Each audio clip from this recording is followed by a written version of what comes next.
do or don't have to mute and unmute? John, we don't have to mute and unmute this time, right? You shouldn't have to. No. So Do just- you want these on or on? So you want to talk in the mic, we're using the mics. The laptop, you want to turn the mic off and the speaker off. Oh, there, I knew there was another thing you told me to do. So.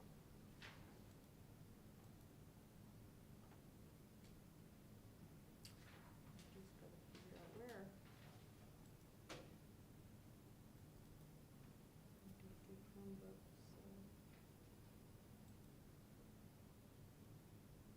Do you know where to turn your speaker off, Mara? There's a little thing that says speakers, headphones, is about the 1, 2, 3, like about 4 little icons over on the bottom. It looks like an amplifier. I clicked on that and slid the bar all the way over to the left. I guess I just don't see Actually, it. for the Chromebook, you actually have a button. Oh, there's a button. Yep, it's that one to turn speaker. Oh, okay. That I can have. That's You got it? awesome. Yep. Wait, what? Sorry, I wasn't paying attention. I was. That button turns your speaker off. Oh, okay. But I'm And we leaving it just off, right? Mute it, turn it off, and only speak here. Yep. Thank you. Oh. Sorry, I thought there was new instructions. I got lost.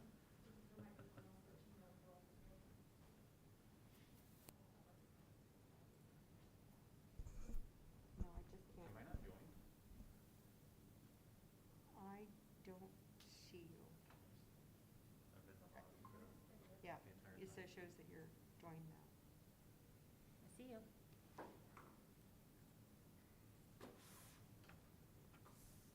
Everyone ready?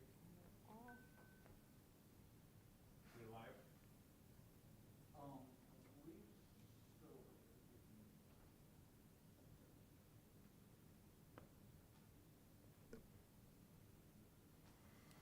Yep, we're live. I'd like to call the December 14th, 2020 public meeting to order at 6:31 PM, being held at the Jerry Rovey District Facility. Members present are Mr. Mark Aguirre, Ms. Yolanda Lopez Bearden, Ms. Suzanne McAvoy, Ms. Kathy McNamara, and Mr. Jamie Miller.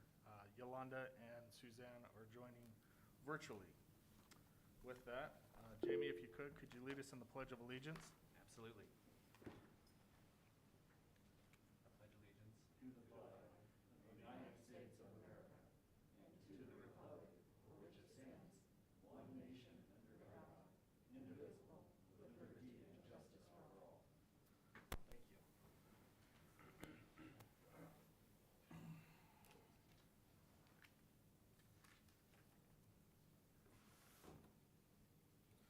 Item 1. There's no sound, guys.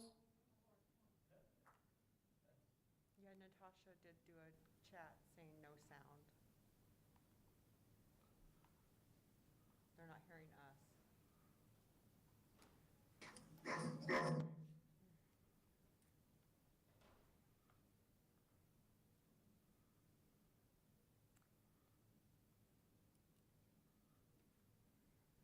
John, I don't think you're going to hear us unless we turn on our on here. Yeah, I think you might be right. It wasn't working that way earlier. I don't know what happened. So I'm trying to fix that right now.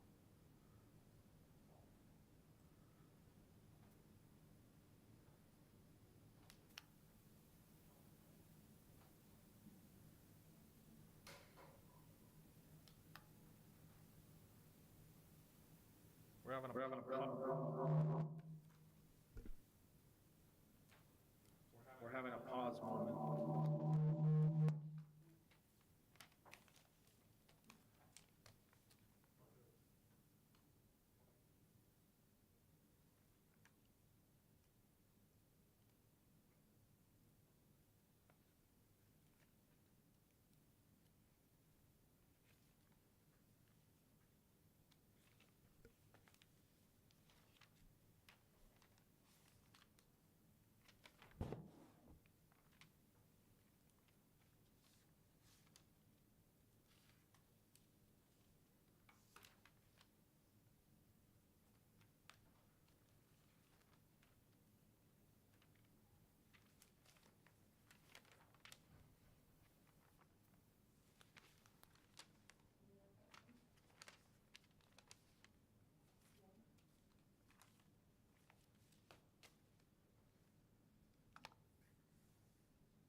we'll just No, kind of, but vote which mic when we're you're gonna finished. turn this one off, Okay. and we'll just turn this one on.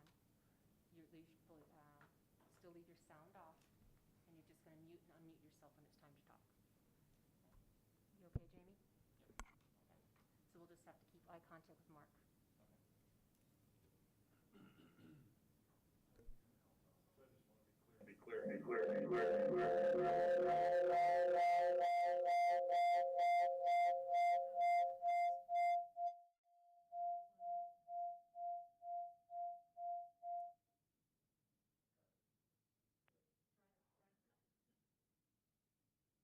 You have house off?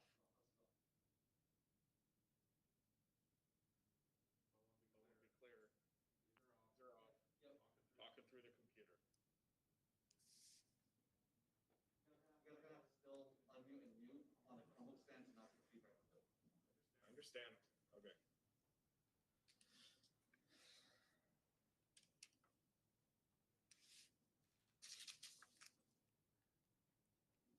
Yeah, I just want to verify you guys can all hear me. Nod your head if you can. Perfect. Thank you. Item 1.3, information to discuss fiscal year 2020-2021 annual expenditure budget revision number 1.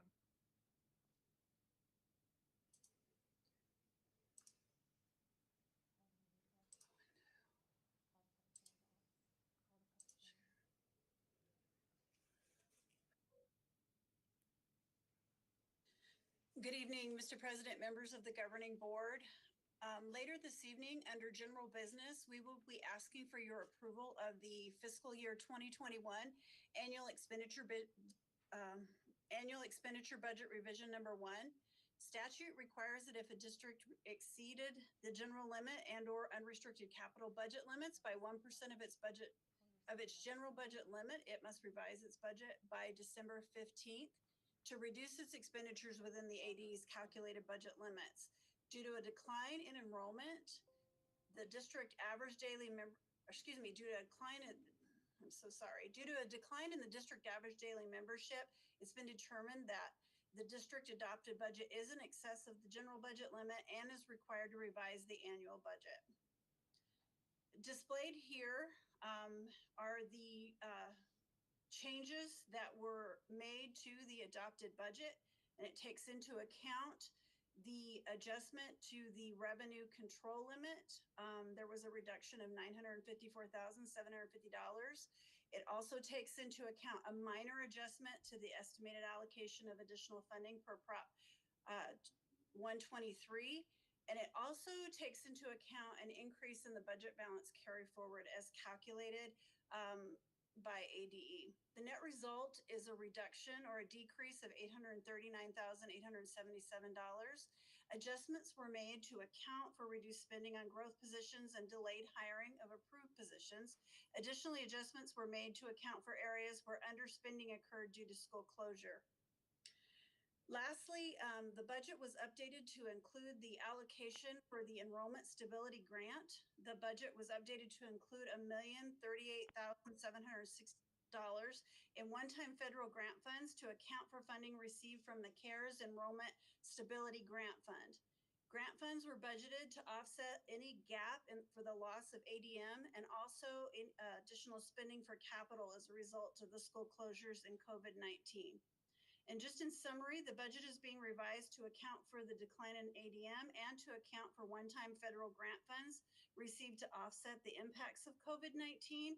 Any changes to the budget, as always, takes into consideration instructional costs and the intent to maintain lower administrative costs. And if anyone has any questions, I would be happy to answer them. Any questions from the public? Thank you, Kelly.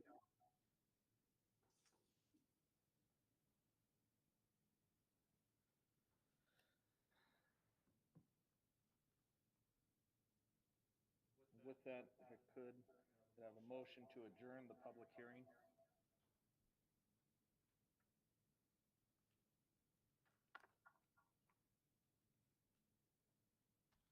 I make a motion to adjourn the public hearing meeting. And a second? Second. All those in favor? Suzanne? Aye. Yolanda? Aye.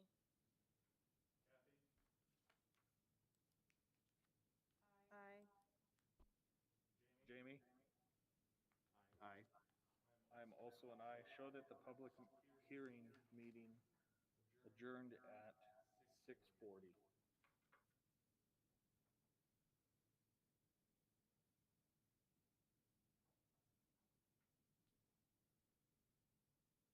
With that, I'd like to call the regular meeting to order at 6:41.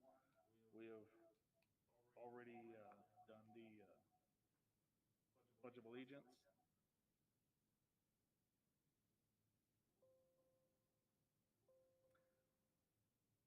It is recommended the governing board approve the regular agenda form and consent agenda consistent with board policy BEDB and temporarily suspend governing board policy with which this agenda may be inconsistent. If I could I have a motion? Make a motion to approve the agenda as presented. And a second? Second? All those in favor? Suzanne? Aye. Yolanda? Aye. Kathy? Aye. Jamie? Aye. Show that approved unanimously. Item 4.1, attendance enrollment report and school newsletter. Dr. Schuff.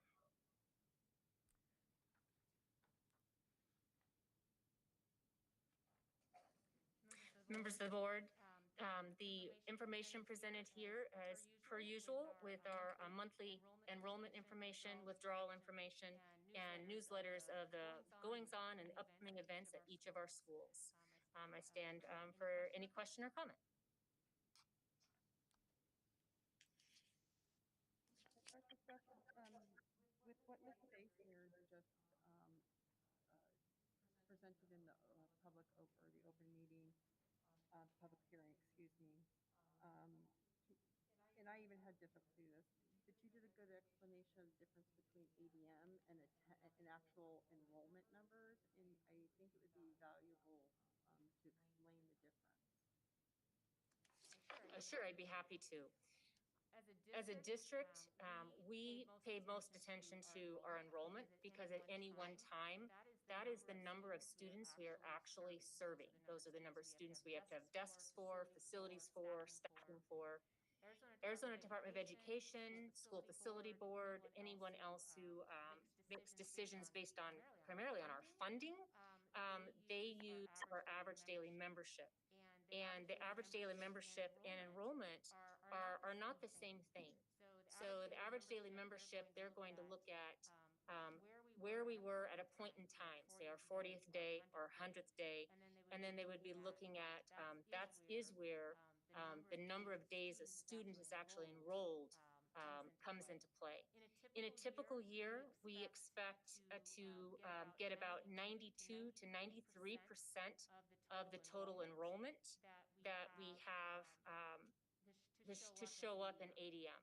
In this current school year, because of the mobility of students in and out for numbers of days, or sometimes, maybe 10-day dropped and then re-enrolled, we have about an 89% ADM capture rate, and capture rate's my own vocabulary, so that's nothing technical. So about 89%. So our ADM, not only is it, is it lower, it really is coming across as lower than it has in the past. Our actual enrollment at the 40th day is really very, very much the same as what it was last year at this time. So according to our demographer that we spoke with this morning, really sees it as we have actually probably received the increase of students of about 5.8% that we were expected to gain for this school year, but we simultaneously had a loss of students of, somewhere between 5 and 7%, just about like every other district in the state of Arizona at this time, with, children that perhaps are not in school right now. So we are expecting to recapture those at the start of next year, hopefully. And that's really pretty much the condition across the state. So thank you. ADM and enrollment are not the same thing.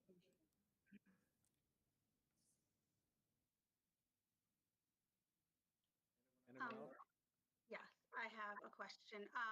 I just want some clarification. When I'm looking at the distance learning classes, even though it says that for that school, many schools are either doubled up or tripled up. Am I correct? Meaning that they have a partner school, so that that's not actually the number that's sitting inside the classroom? Yes, that is accurate. In most cases, we have shown the two schools side by side that are partnering, and there are a couple of classroom situations where there's actually shared between 3 schools for a particular grade level with distance learning. So that is absolutely true. If you see some unusually small numbers, that is not, it can't be taken alone. It has to be in connection with the other schools. Thank you.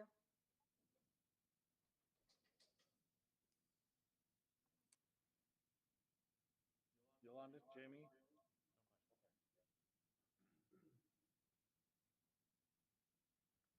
I have no questions. Item 4.2, Liberty Employee Benefit Survey. Mr. Nuttall. Good evening, Mr. President, members of the board. Each year, we provide our annual benefits survey to all of our employees. We had recently closed the window for participation in the employee benefits survey. Just a couple of quick things to point out. Our goal is to always increase percentages of participants. We have increased significantly since 2017, when we had 161 total employees participate. Happy to report this year we had 235, down about 15 total participants from last year, but relatively close to our same percentages, and have some goals in mind to continue to increase that percentage. Just a couple of quick things. Also, we solicit feedback from all of our employees to make informed decisions about everything, and that includes benefits as well. And as per usual, the top 3 things that they mention are the cost of the health insurance, generally speaking, co-pays for doctor's visits, and deductible amounts are the top 3. They've been, I think, the top 3 for a really long time. But we always use that information as well to how we can better educate our employees on the choices that they do have. And so I've asked Lisa Weston, whom you all know from Gallagher, to give us a short summary of the presentation regarding the results of the survey, and she's joined us this evening to assist with that. So Ms. Weston, it's all yours. Thank you, Mr. Nuttall. Hello, Mr. President and members of the governing board. Thank you for the opportunity to connect with you this evening.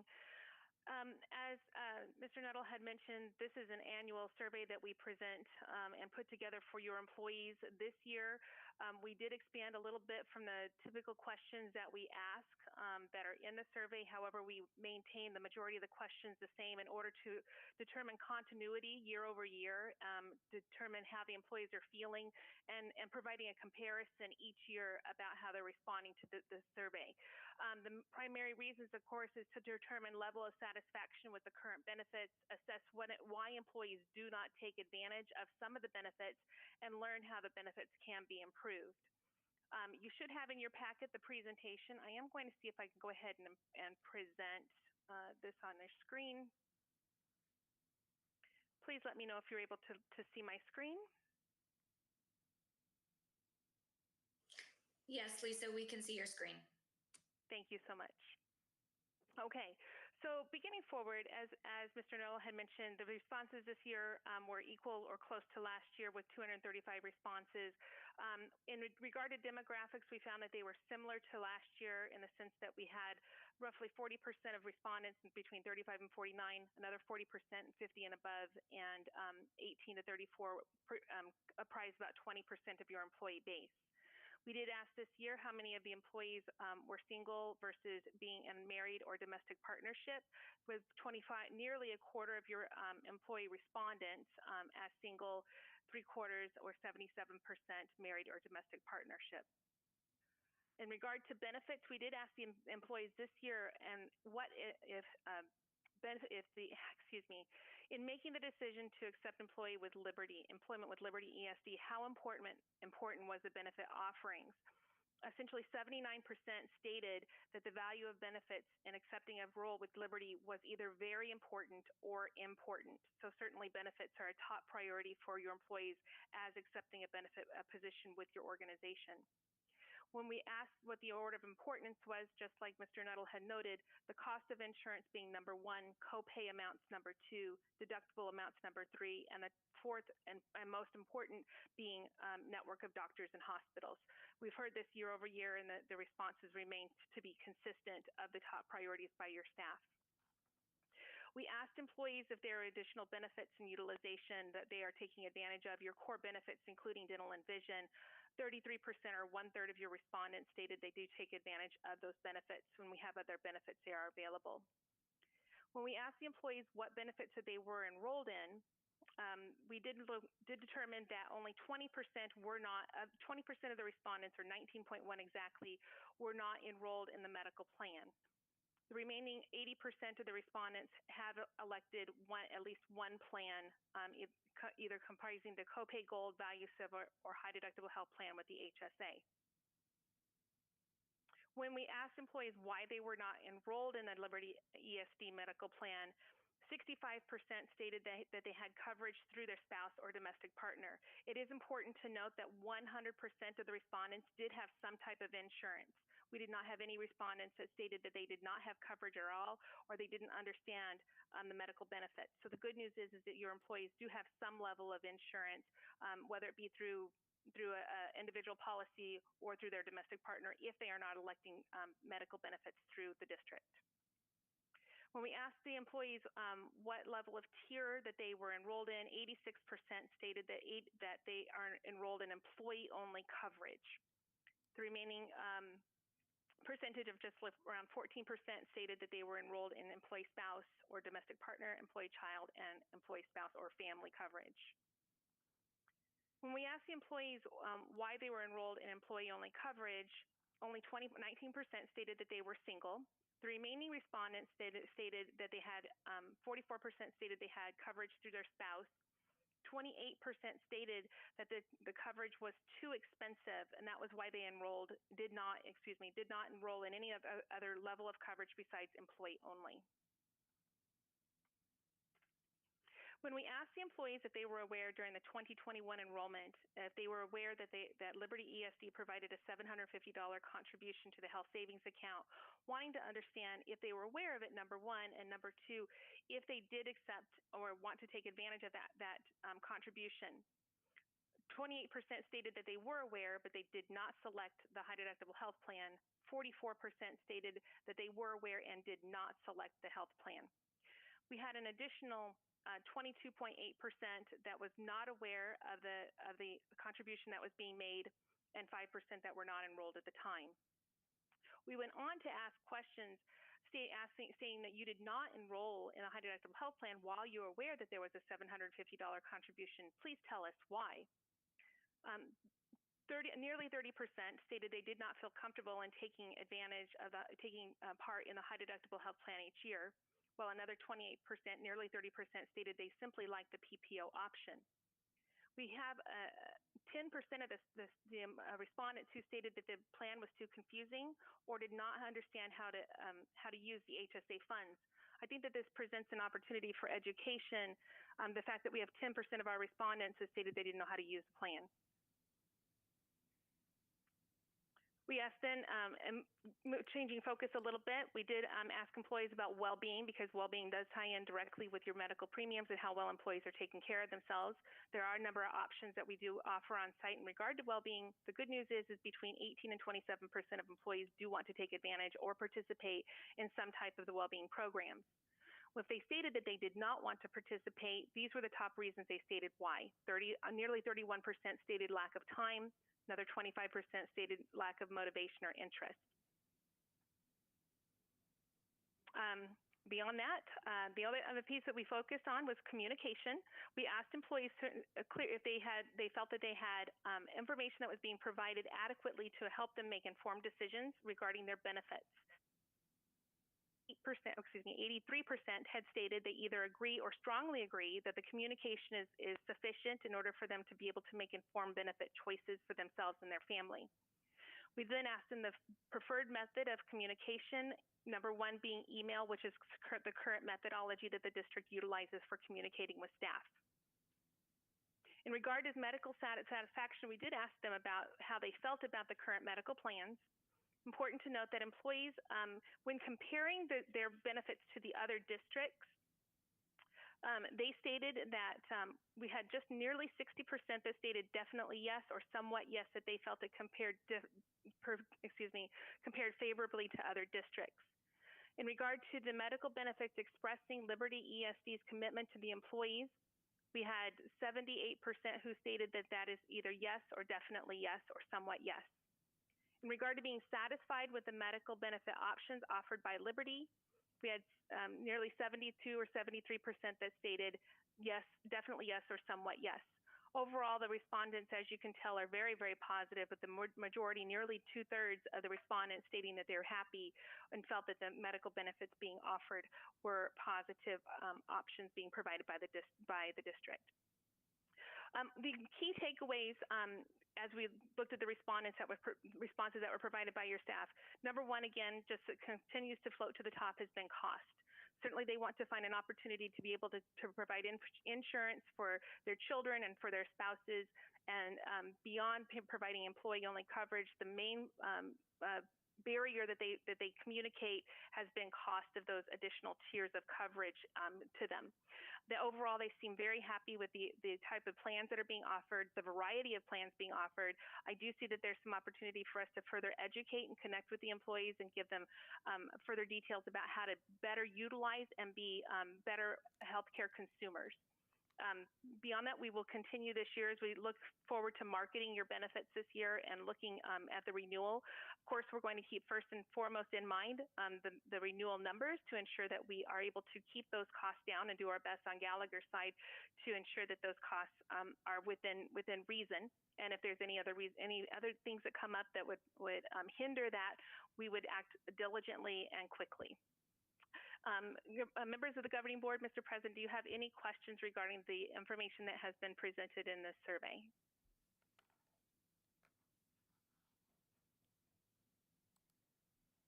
Kathy? I just wanted to thank you for adding those questions. Those were some, I think, great nuggets of information on, do they have coverage? Is it the reasons behind not selecting, so that we have a better insight. So thank you for following through with that request from last year. Absolutely. Jamie? No questions, just thank you for the thorough presentation. Yolanda? No questions. Suzanne? No questions. One of the questions that I had that I found of interest was I believe it was a slide with the vaccinations on it. I think that would have to do with like our wellness day, if you will. Yes. That some employees said that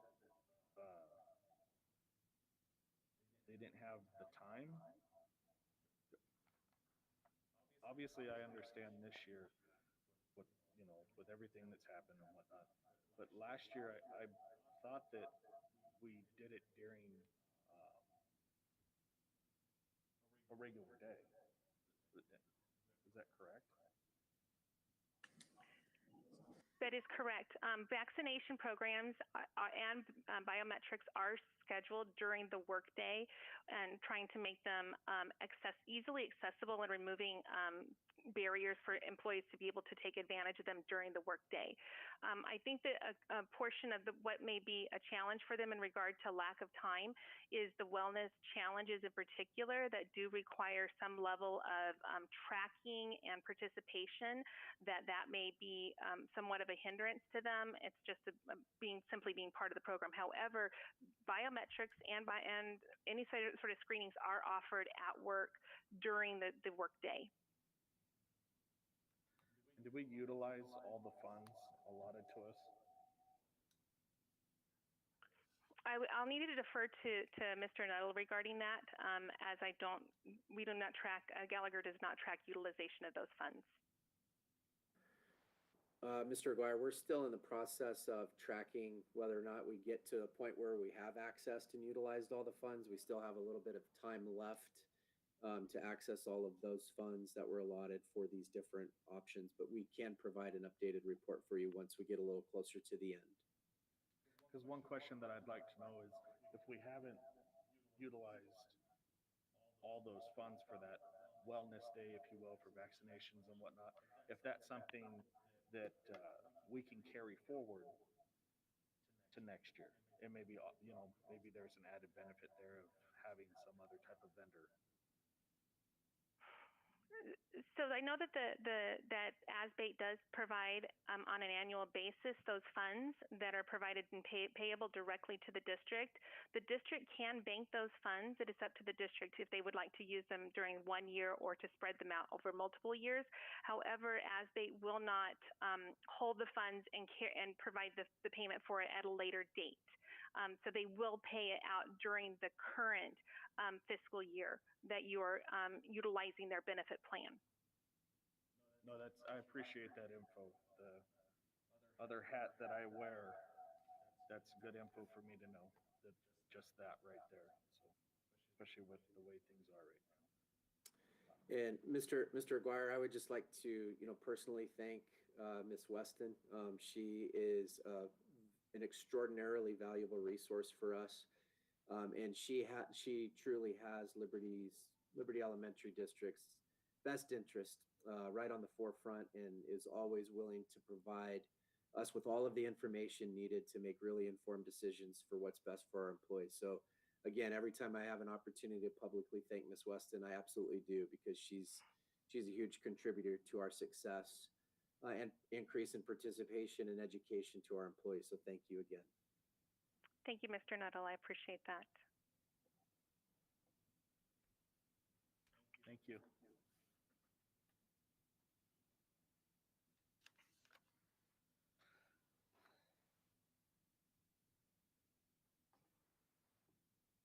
.1, governing board update.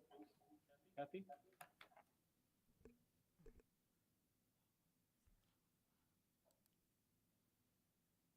Trying to figure out which microphone to unmute. That's, I guess, a COVID skill I haven't mastered yet. So, yes, and Mr. Aguirre, if you'll indulge me a little bit, since this will be my last governing board update, I'd like to have some. Yes, I'll do the best I can. I'm trying to hold back the emotion. First off, I did attend the Great Leaders, Great Schools Arizona Summit from the Hunt Institute regarding leadership development for schools. One of the things I had not thought about was sometimes we forget that principals need professional development.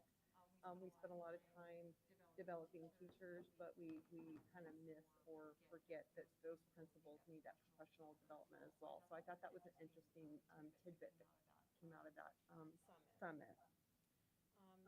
Tonight I had the pleasure of attending the swearing-in ceremony of Paul Bixler and Michael Todd. We had the County Superintendent Steve Watson here. And that did bring back quite a few memories, because short 2.5 years ago, Steve actually told me tonight I was the first person to actually go through the new process of appointments. He felt it was a success. I'm glad to hear that. But you know, it's bittersweet. But this is my last meeting. I promised myself I wouldn't do this. So sorry. It was a small group of people led by Mr. Todd that kind of made a ruckus about 2.5 years ago, well, 3 years ago, because their children weren't being treated fairly. That small group of pushy, loudmouth teacher, or excuse me, parents knew that there were some definite issues with that administration. We challenged the board to do their job. As a result, we had several resignations, and I was blessed enough to be appointed to that position. Somebody warned me, it was Mr. Todd, that there was a lot more to this job than meets the eye. I did not expect to get threats. I did not expect to be my employer harassed. I did not expect my child to be targeted. There was a lot that happened in the last 2.5 years. Just when we thought we were getting to the top of the hill, it seems like somebody threw a boulder down. So it was either red for ed, and then we had no school. We had teachers that needed to have their voices heard, and the board supported that, and I'm very proud that the board supported that. We had other things in the news that happened in our district, and then we had COVID. So every time I think we get to the top of the mountain, we're not where I really wanted to be in making those corrections. I also had plans to stay as long as the voters would have me, but unfortunately, my health and my family have been a bigger priority. Sorry. I am proud that in this short period of time, we did prove through a curriculum audit that Dr. Schuff did that there was no curriculum at the school. The money that was promised to be paid towards that curriculum was not spent. And that small group of very loudmouth parents made the waves that needed to be waved, because the administration we have right now is far exceeds the administration this district had. So Natasha, Jason, John, Lori, thank you. But I also have some thank yous to make, because I did have an advisory committee who got blamed for a lot of things. So that I apologize. They're good people. They want good things for this district. So Emily Snyder, thank you. Mike Todd, Julie Hout, Alyssa Benson, Robin Johnson, Garrett Mayer, sorry, Mr. Mayor, Megan Blackburn, Dr. Megan Blackburn, Mary and Justin Spadaro, Maggie Zabala, Connie Crowley, Nick Durazo, Leah Cartwright, Glenn Koch, Angela Perone, Emily Holmes, and Jessica Pacheco. Thank you for your guidance, your ears, your intelligence, and your patience with me. Yes, I'm the crier of the group. I'm claiming a concussion right now. It just made me an emotional mess. You guys know that's probably not completely true. Thank you for everything that you did. I wish everyone much success. I'm still in the community. I'm not going anywhere. And I just hope that we can get past some of this name calling, because COVID has not brought the best out in people. I really appreciate the time, and I wish everybody the best.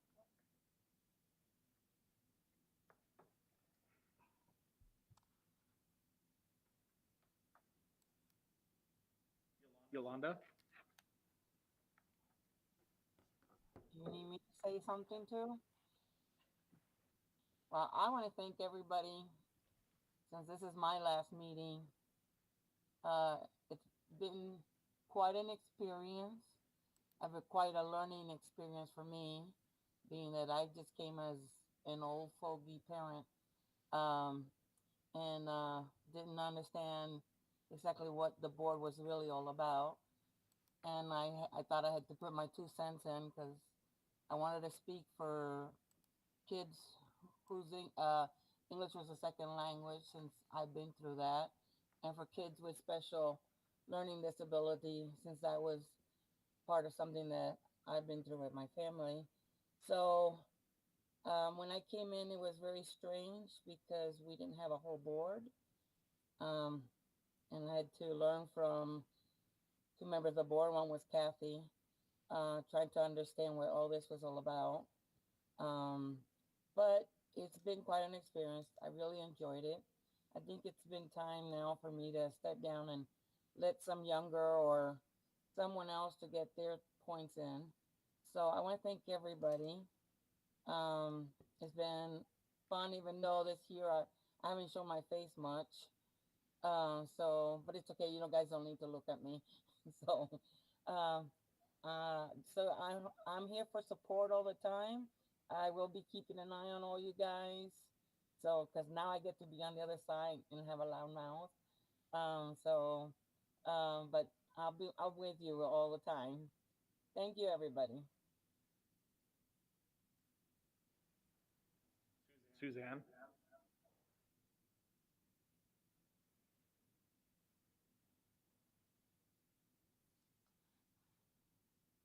Jamie?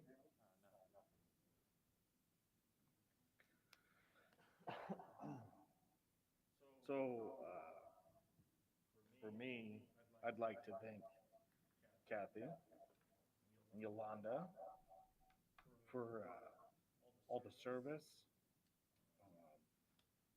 the time that you guys have dedicated to the district. We were the 3 that were appointed. I would have loved to see you both continue on, but I do completely understand as to why you're not able to. A lot of people, I think they understand what it means to be a board member.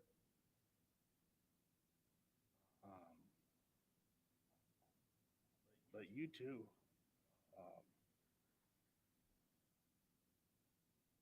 have shown what it actually means to be a board member. To let go of your convictions, to compromise, knowing that there's more than one way to get to where we want to get, and that to show our staff and show students that that's how you get things done, is that you compromise. So I'd like to thank both of you guys, knowing what you've been through.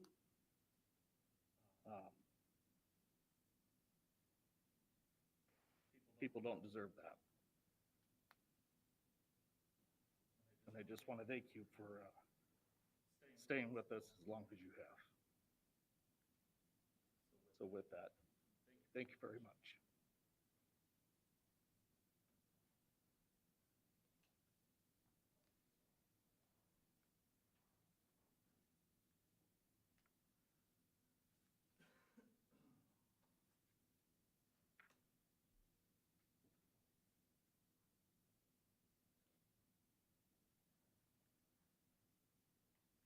Are there any calls to the public?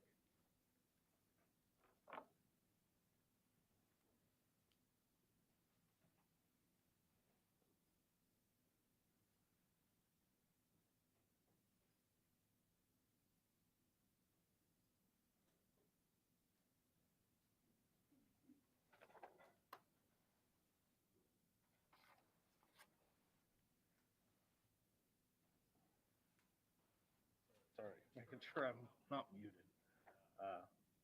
Mrs. Snyder, Emily Snyder.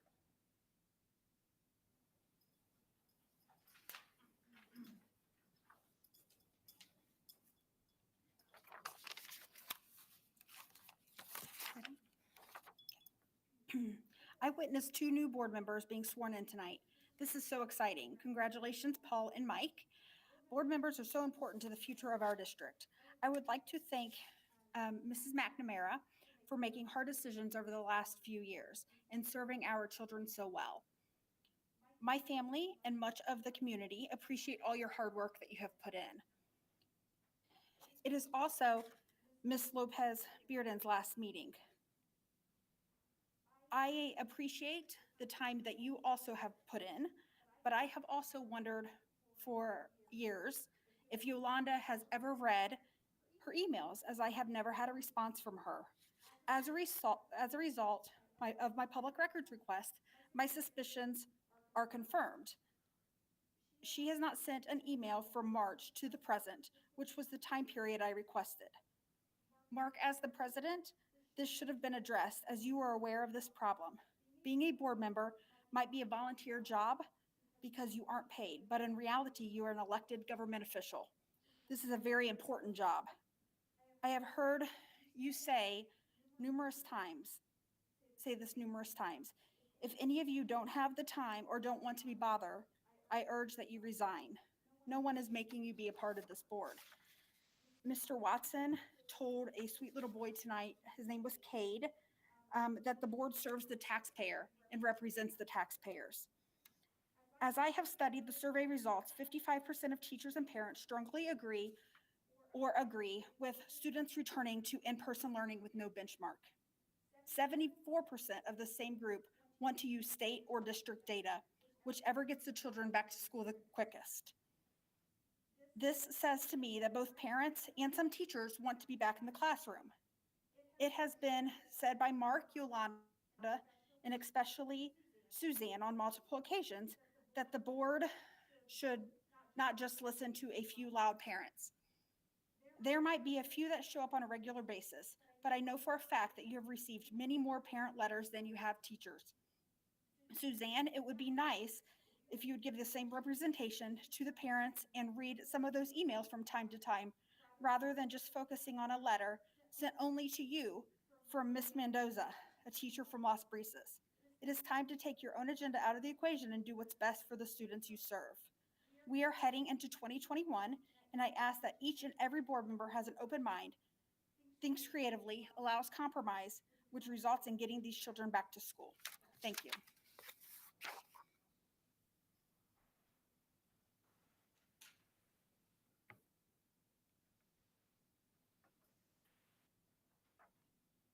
Mrs. John.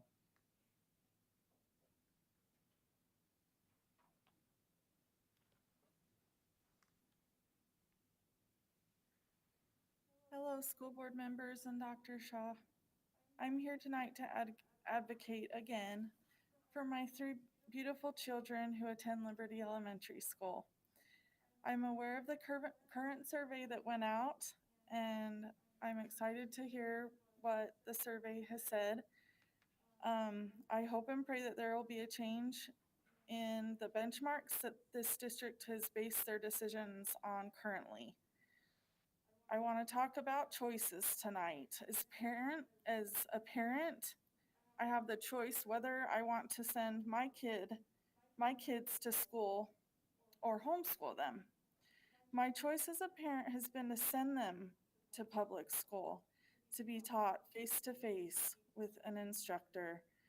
I know that they're at risk at catching many different illnesses, whether it be the common cold, COVID, or the flu. But so am I when I go out to the grocery store. I'm putting myself at risk.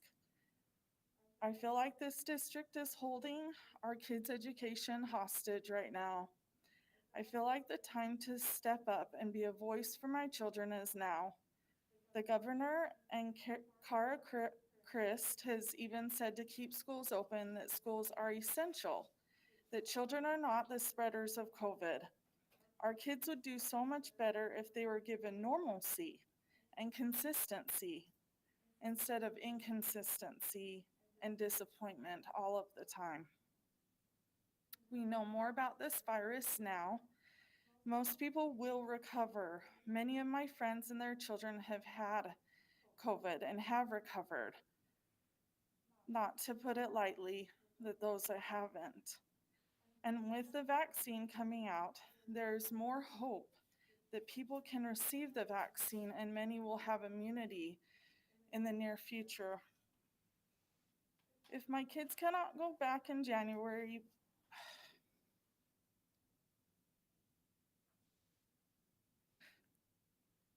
we may leave this school district, which is very sad because we have loved the Liberty Elementary School and the school district. Thank you so much for your service and listening tonight. Thank you.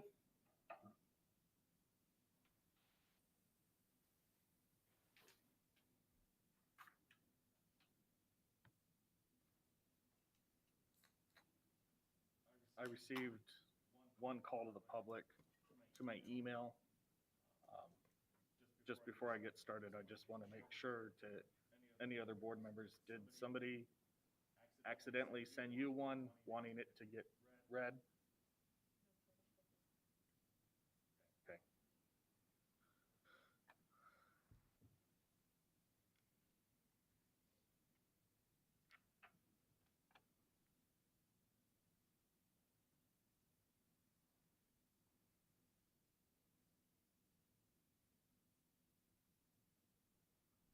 This is from Kelly Zimmerman. President Aguirre, members of the board, and Dr. Schuff. After listening to board meetings and public comment over the course of the pandemic, and especially after the last board meeting, I felt it was important to make sure that other voices in the district are heard. I have two children in the district, a fourth grader at West Star and a second grader at Liberty. Both are in a distance learning class. I can say without a doubt that my children are receiving a great education through virtual delivery model. Both of their teachers have worked extremely hard to ensure that students are engaged in learning. My kids have participated in science experiments, completed art projects, and many other things that have enhanced their learning. Their teachers have thought outside the box to ensure students are interacting with one another by using breakout groups and offering opportunities to engage with their classmates in an informal setting during lunchtime. My second grader's teacher has gone above and beyond to motivate her students, including dipping her face in flour each time the entire class got a math problem correct. My fourth grader's class performed very well on the first trimester Illuminati benchmark assessment, which demonstrates that virtual learning is working. And not just for a select few, but for an entire class, which is a credit to the incredible work his teacher is doing. I'm sharing all of this to say that I think that it is not fair to say that virtual learning is not effective. We are in the middle of a pandemic, and I think it is irresponsible of the board to not accept the fact and ignore the safety concerns that are present within our district and frankly our entire country. I am very concerned that the board even considers having in-person classes with the community spread is so substantial at this time and ignore all benchmarks set forth by the health department. Yes, I choose virtual learning for my children, but my concern is that if you ignore the benchmarks, we will lose valuable teachers to other districts who are making safety a priority. When my children return to in-person learning, hopefully in the fall, I want them to have highly qualified and skilled teachers. And I am concerned that if we do not prioritize the health and safety, we are going to lose many teachers, and our students are going to suffer the consequences of that for years to come. I wanted to address a common theme that I have heard discussed a lot, which is the mental health of children. I think as parents, it is our job to help our children process this pandemic and understand that things aren't perfect, but that we must persevere and think of must preserve and think of new creative ways to interact with one another. I have heard that we need to think outside the box. I agree. I think we need to think outside the box of how to help children interact while still protecting the health and safety of students, their families, and teachers. While this is not an ideal situation, nothing is ideal in a pandemic. I believe that a temporary break for in-person learning will be less detrimental to children's mental health than the loss of a teacher, a parent, or a grandparent would be to their mental health for the rest of their lives. We all need to remember this is a temporary situation, but the loss of a life is forever. And we must consider that as we make decisions. Thank you for your time, Kelly Zimmerman.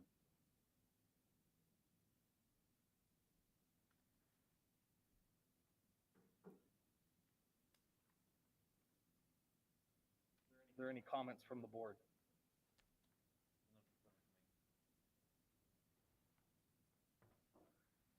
I'd like to thank everyone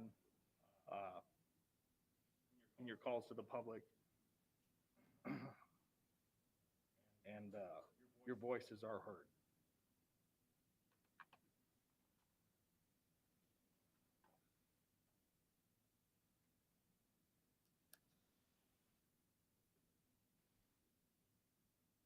Item 7, consent agenda. Does anyone have anything they'd like pulled?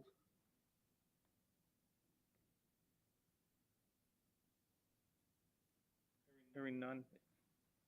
If I could I have a motion to approve the consent agenda? I make a motion to approve the consent agenda.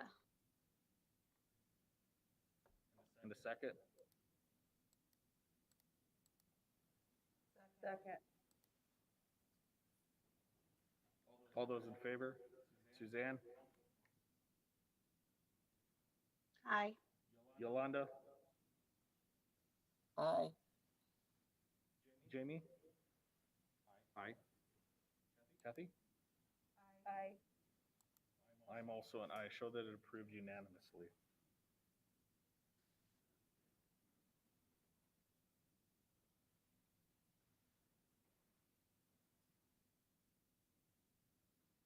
Item 8.1, discussion and consideration to approve fiscal year 2020-2021 annual expenditure budget revision number 1. Ms. Basinger.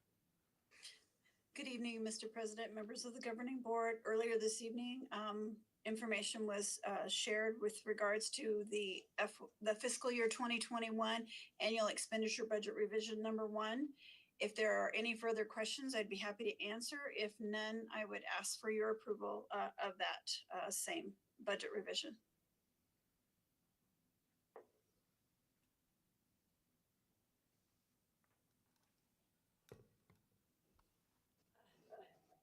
Any questions, Kathy? I just want to tie two things together, Ms. Basinger. So Dr. Schuff had said our capture rate, which I think is a great term, and you should coin that and get convinced to use it because that makes sense to me. The capture rate of the ADM, or is kind of the number of kids that are consistently in school at a given point in time, and we're at 89%. So, and I'm just throwing a number out of here. So if we had 4,000 enrollment, only 89% of that enrollment is getting captured for the financial piece of it, correct? So That is, I'm sorry. So we're servicing 4,000 kids, but we're only getting money for 89% of those 4,000 kids. So I think one of the examples you gave was the online school was only showing 90 kids because we weren't logging hours, the parents weren't logging hours. And so that is a direct financial hit to us in that change. And we're already serving kids that we're not getting the financial benefit for. Is that a good explanation and a good understanding? And so because we are down 3%, which is 3% of the 89%, we're down almost $1 million. Is that a good summary of what happened? It is, and I would say that when we're looking at that reduction. Are you unmuted? I am unmuted, sorry. I don't know if you can hear me. I would, Ms. McNamara, the only thing I would just add to that is just to think of that percentage in terms of the general budget limit. So when we're looking at that, that percentage decreases in lieu of that. It is representative when you look at that 3% drop from the 92 to the 89. Just to give you an example of that change in enrollment, last year's 100th day was 3,899, or last year's January enrollment was 3,899 kids. This year's enrollment as it stands right now is at 3,832. So it's just relatively very close there.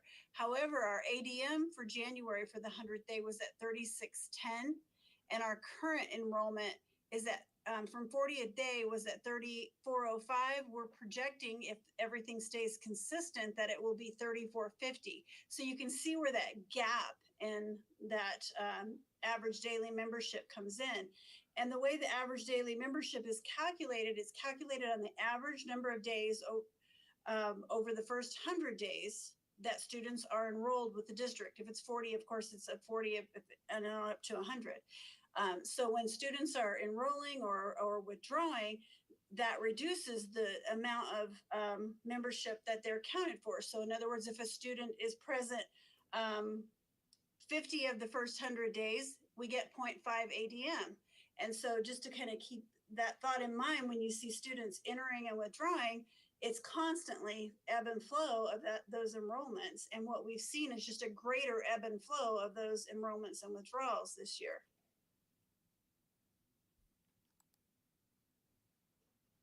Thank you very much. You're welcome. I think I finally understand ADM, and it's my last meeting. So thank you. In 2.5 years, I finally got it. Jamie, any questions? Suzanne? Yolanda? No questions.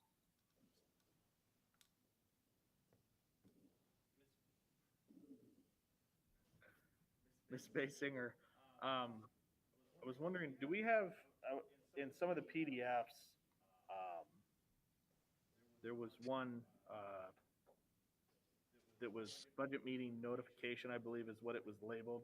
But down at the bottom, which I thought was interesting, I'm just curious, there was a staffing ratio. Do we have information on some of our peer districts, if you will, that we actually are grouped in with, of what their staffing ratio looks like versus what our staffing ratio looks like? We actually do, in addition, annually, the Auditor General actually puts out a comparison when they're looking at the operational spending of the school district to see how the district compares. As of the FY19 Auditor General report, they were reporting that comparison to our peers and the state at roughly, our administration is roughly about 10% less, between 9 and 10% less, kind of proportionately. I think the state is a little bit higher than our peers, but 9 to 10% lower than what those other districts actually have as far as per pupil or per staff ratios compared to that. And so, yes, we do that. We're always looking to keep our the staff to teacher ratios low and those other ratios higher. And so when you look at that report, it reflects that. So what I really got out of it, of the ratios, was that we're asking administrators to do more than some of our peer districts, and we're taking those savings, if you will, of dollars to pay administrators, and we're hiring and putting those dollars directly into the classroom. I'm proud to say that our district has maintained a higher instructional dollars to the classroom compared to our peers over as many years as I can remember. And so I'm very proud to say that we accomplished that, and I'm proud of that. Thank you, Ms. Basinger. You're welcome.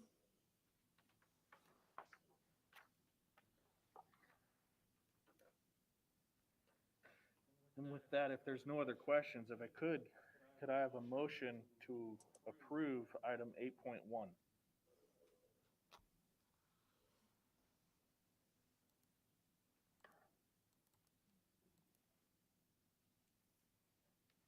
I'll make a motion to approve the fiscal year 2020-2021 annual expenditure budget revision number 1. And a second? Second. All those in favor? Suzanne? Aye. Yolanda? Aye. Jamie? Aye. Kathy? Aye. I am also approved unanimously.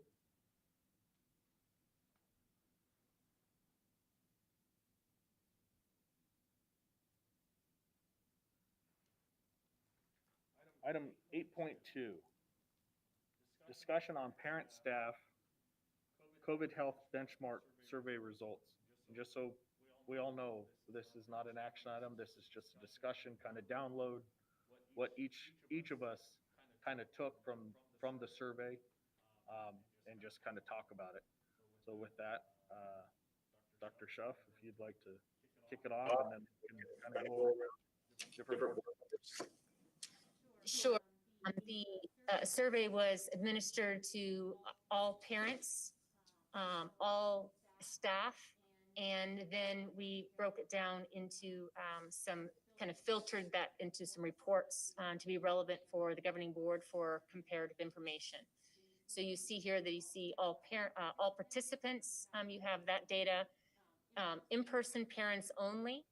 And then the reason for breaking it down by in-person parents in this configuration of schools was based on the number of participants. So you could see roughly about half of the parent participants came from Westar and Astoria, and then also seeing the other half primarily coming from Las Brisas, Rainbow Valley, Freedom Elementary, and Liberty Elementary, all 4 of which schools of which are Title I. So this breakdown also happenstance happens to show our Title I families from our non-Title I families.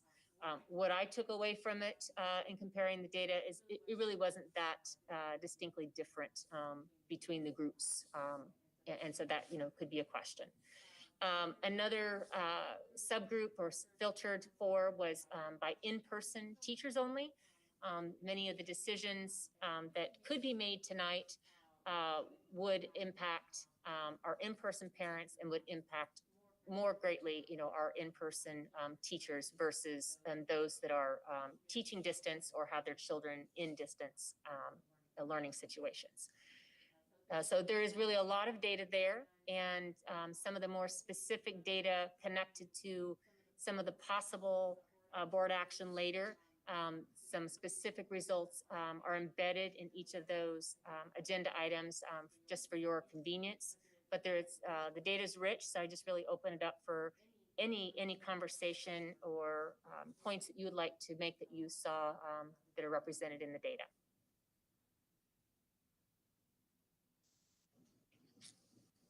With that, just start to my right and go around.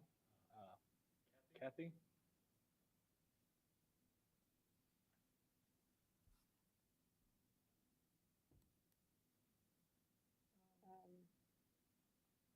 Really, I think there's a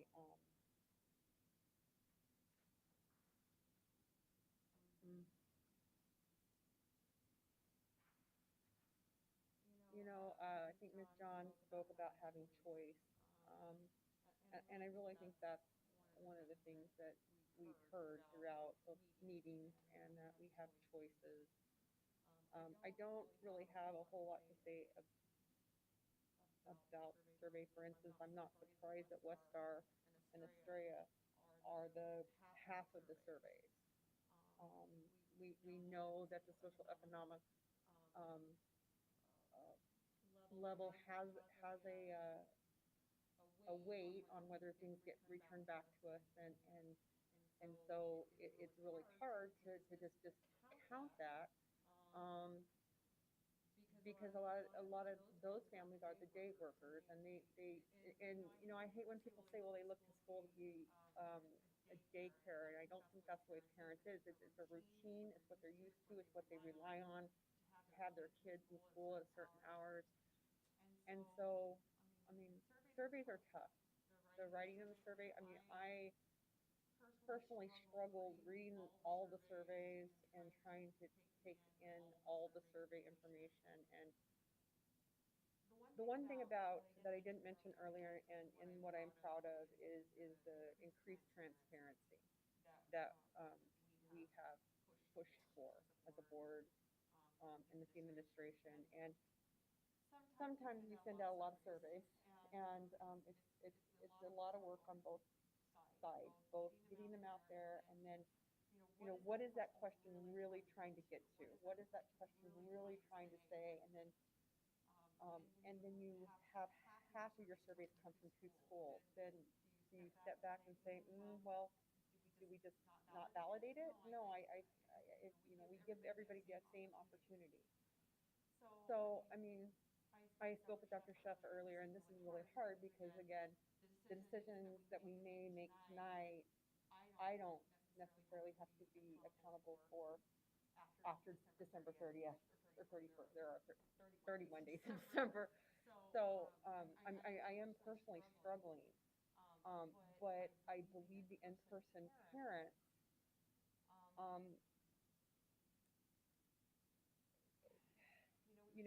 we take an oath. Let me back up a minute.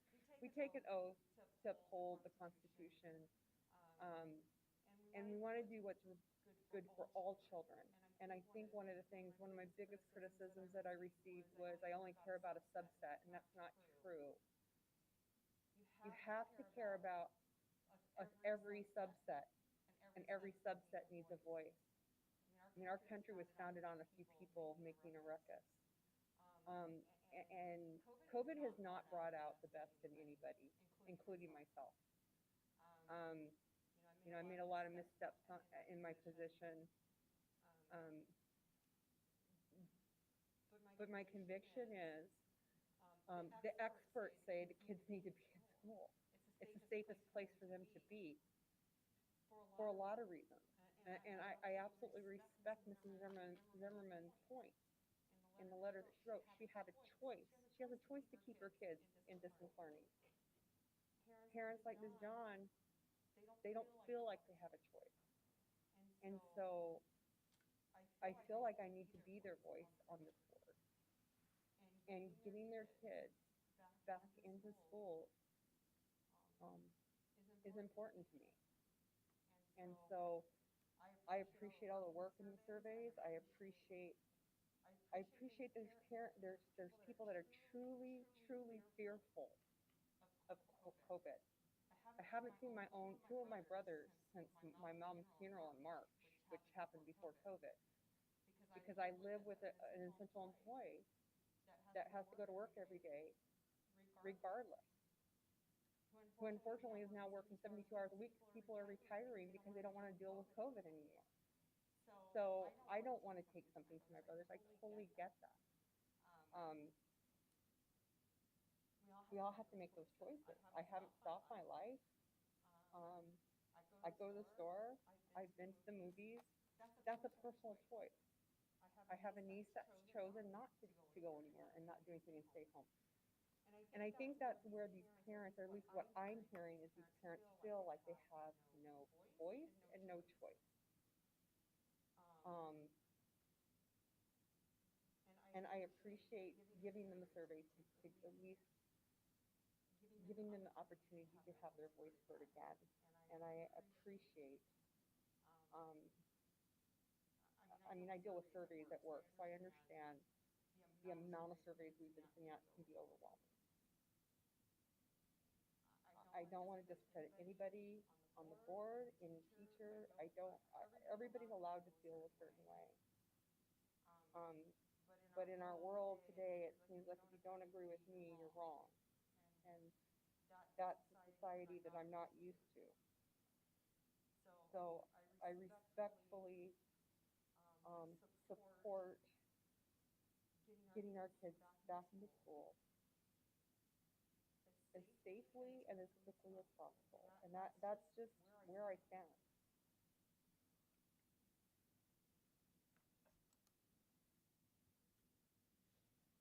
Jamie?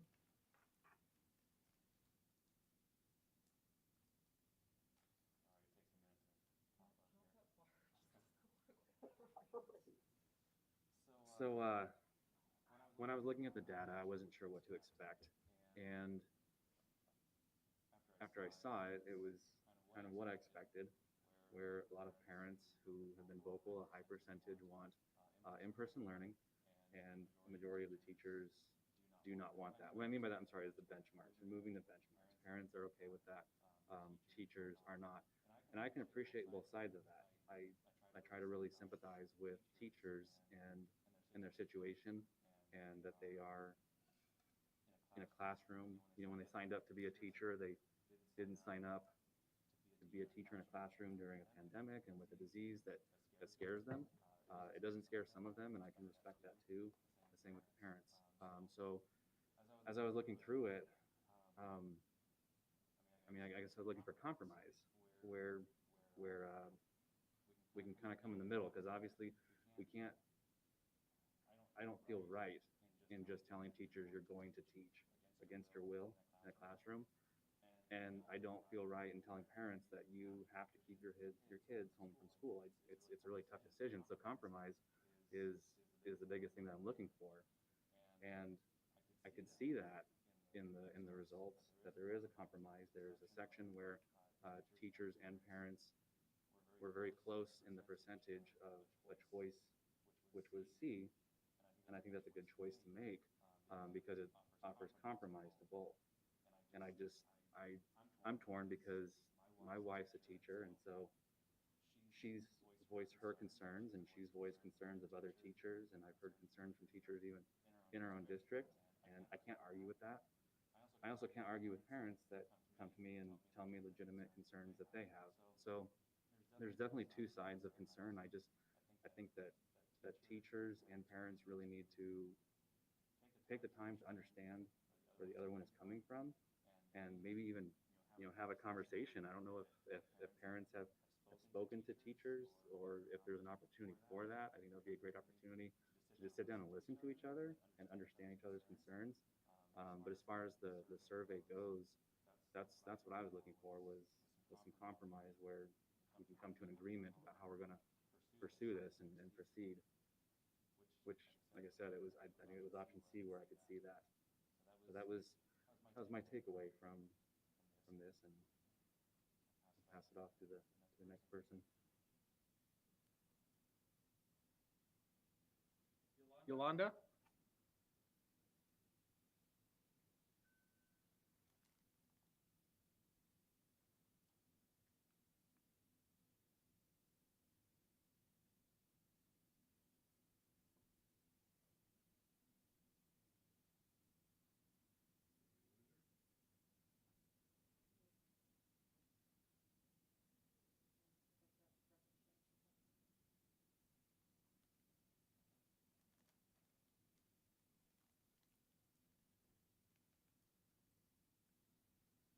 All right.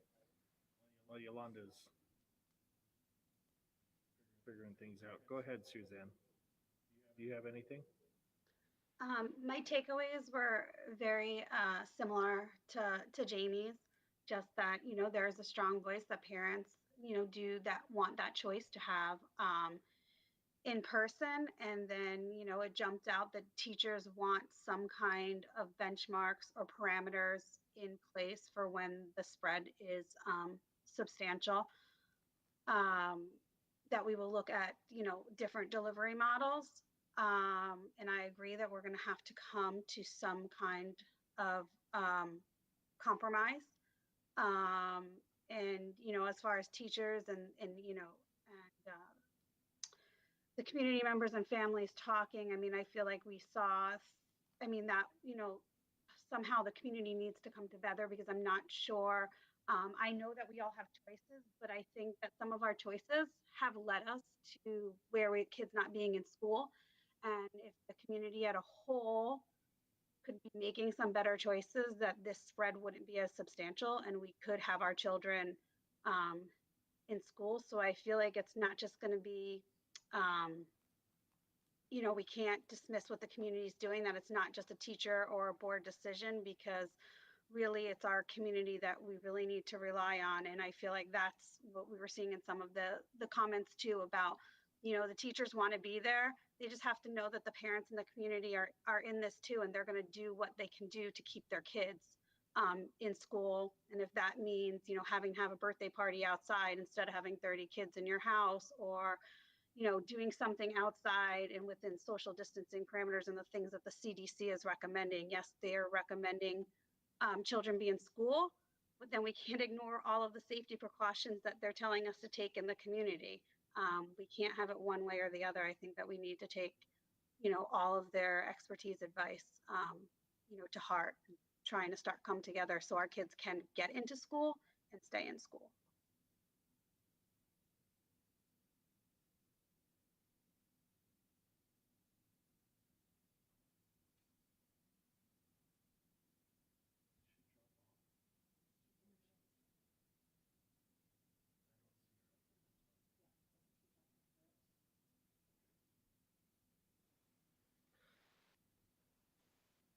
So, obviously similar theme, Jamie, Suzanne. Obviously, when I looked at some of the survey questions, without even looking at the results, you kind of have a prediction on how things are going to fall into place as far as parents, where the teachers are going to fall. Absolutely, that parents want to drop benchmarks, understandably so, right? I mean, this is affecting them. They got to get to work, you know. Teachers, on the other hand, say absolutely not. That we got to have something in place, you know. And that's, and then when I looked at in the middle, that's when I started to see the compromise was with benchmarks. How many benchmarks, right? I saw compromise there. I saw compromise in going and using all the data that's available to us. And I also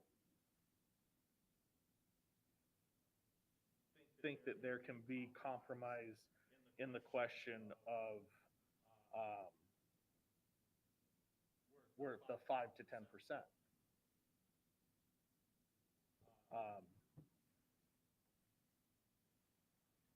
I think that's the biggest theme coming out of this survey, is that, to Kathy's point, that this pandemic, I think, unfortunately, and I say this because we're all in this together, of that it has brought out the worst in us as a community,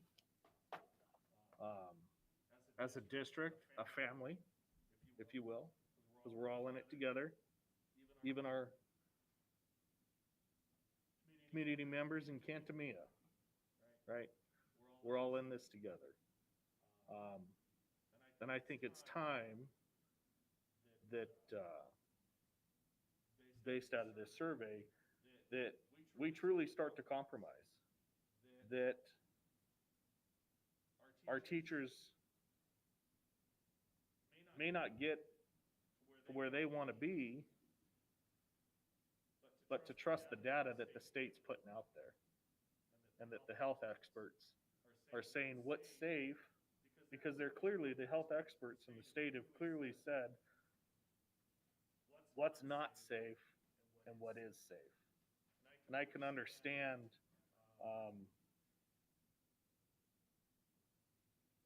for an example, the three substantial benchmark.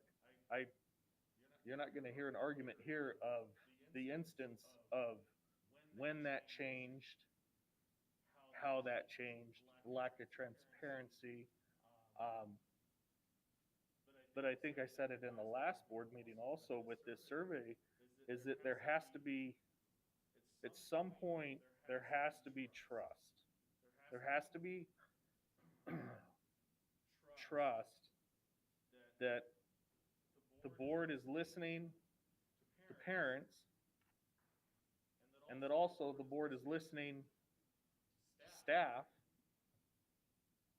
and that for both sides, that we're trying to bring them to the middle. That we're trying to get our kids in school where everyone agrees with that 100%. I don't think there's a dispute on that. I think where the dispute is kind of in the survey of, is it safe, right? I mean, I know people who have gotten sick. I've been sick. Yolanda's been sick. Obviously, I made it out fine, right? Yolanda, she sounds better. So, but that's the scary thing, that it affects everyone so differently. And it's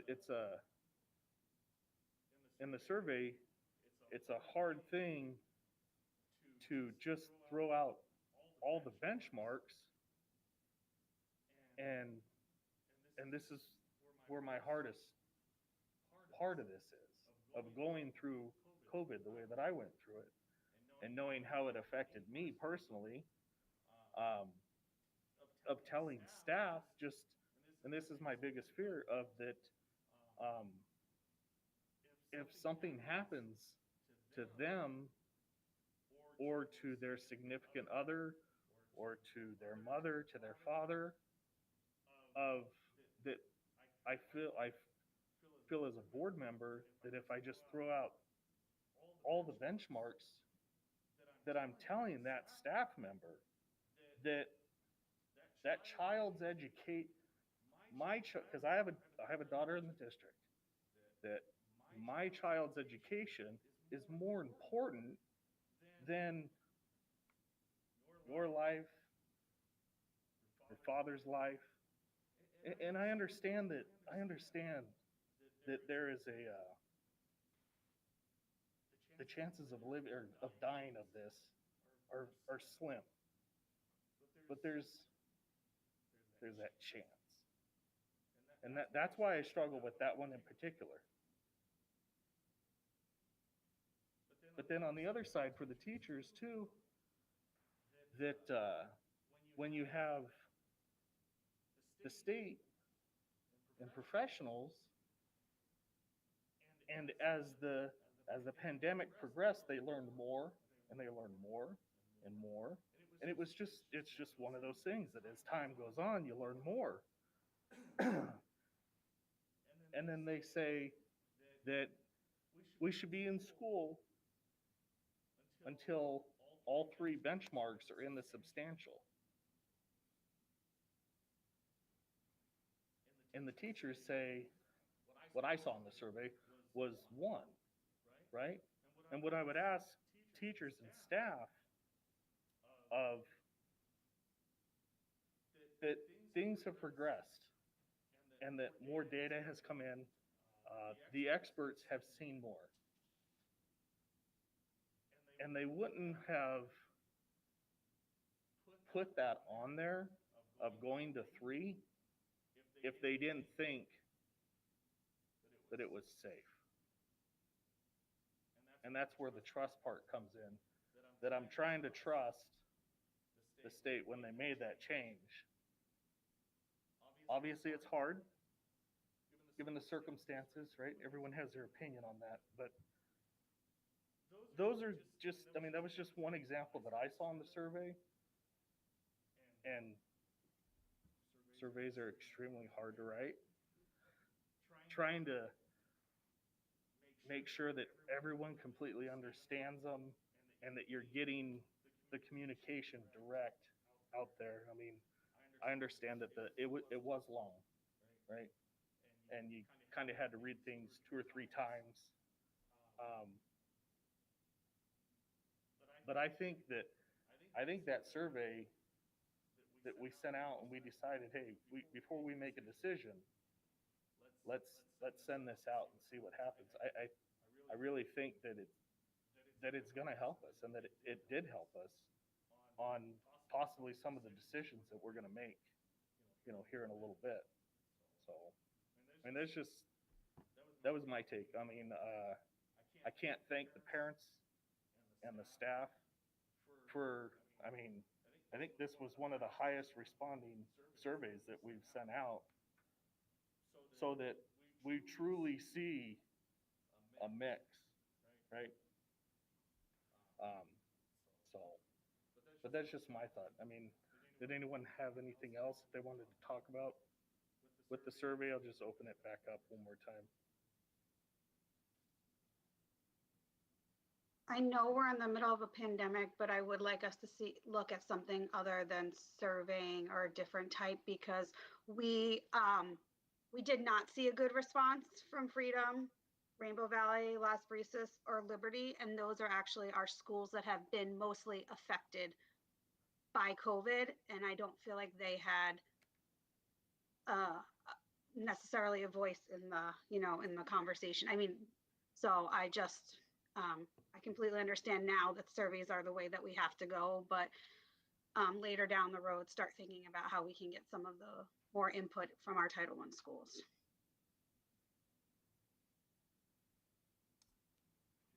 Were you going to say something, Jimmy?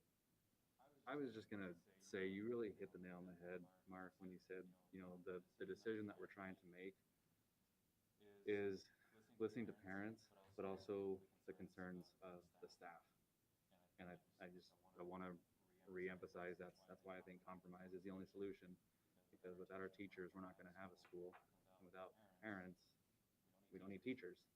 So it's just, I think it's a responsibility of both sides to come to a compromise, because when this game of tug of war keeps happening, we're not moving forward as a community. We're just being idle, and I don't think we're getting anywhere.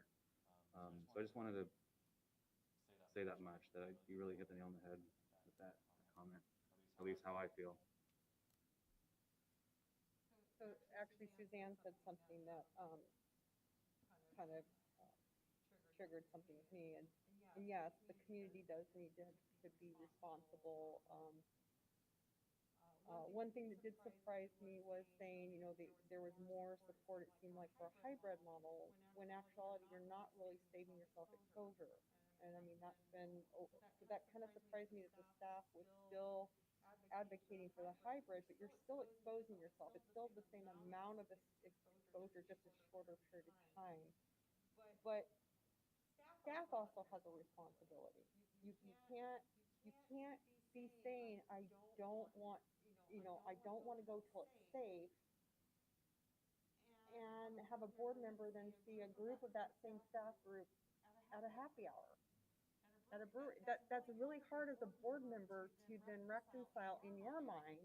Well, are you afraid or are you not? Because you're asking the families and the parents to be more responsible, but you have to also look in the mirror. And that's, to your point, everybody in the community has to do that. Some people don't have a choice. Like I said, my husband, even with cancer, has worked every day except for the 3 weeks during the surgery. It's a risk that he has to take and it's a choice to stay employed. Other people he works with have chosen to retire unexpectedly, which then impacts him because he's working more. So yes, Suzanne makes a great point. There's some community responsibility. And it's hard. It's hard to educate, it's hard to educate parents sometimes. It's, getting online school, getting logged in and logging the hours. That definitely can have a financial negative impact. I'm sure it's an age-old question in education, is how do you educate adults on, on doing things that the school needs them to do? You know, and I'm totally with you, Suzanne, on the surveys. We survey people to death, but we're not maybe seeing some of the areas we want to hear their voices from. So, you know, I feel we've come a long way in having open discussion on the board, and um, I don't discredit anybody's fear, and I never would. Um, I just think, you know, staying with one thing and sticking with it through the pandemic is not the right thing to do. It's a fluid situation. I know when we searched for a superintendent, we said we wanted somebody who was strategic and, you know, you know, wasn't building the plane as they were flying it. That was one of the things that was said. But as Dr. Sheff has learned, she's had to learn how to build the plane as she's flying it. And it's not an easy skill because things are so fluid. So, you know, I just think that we have to figure out, you know, first off, there's so many voices. I don't think I can read another article about COVID. I really don't, because everybody has an opinion and everybody has fact, and it's like, which expert do you believe? The virus expert, an obstetrician? I'm like, you know, who do you believe? And I think the parents are feeling the same way. Like, who do you believe? So again, I mean, I am for validating people's feelings and getting our kids back as quickly as we can. And I would hope that the board would continue to realize, you know, the pandemic of 1918 lasted approximately 2 years. We're not a year into it yet, y'all. And things, if it's this last 2 years, we hope the vaccines, but then you got 2 people take them, do they don't? Then you have a whole different thing. So you have to be fluid, and I would really advocate for that to continue with this board, is to look at the situation and make changes as benchmark recommendations change. And that, so thank you for the thoughts that triggered the other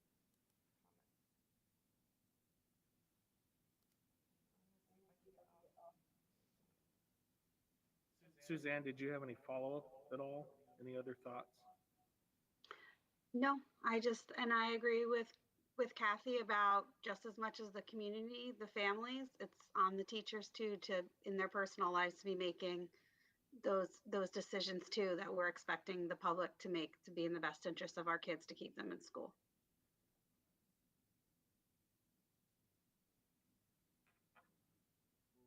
Were we able to get Yolanda back?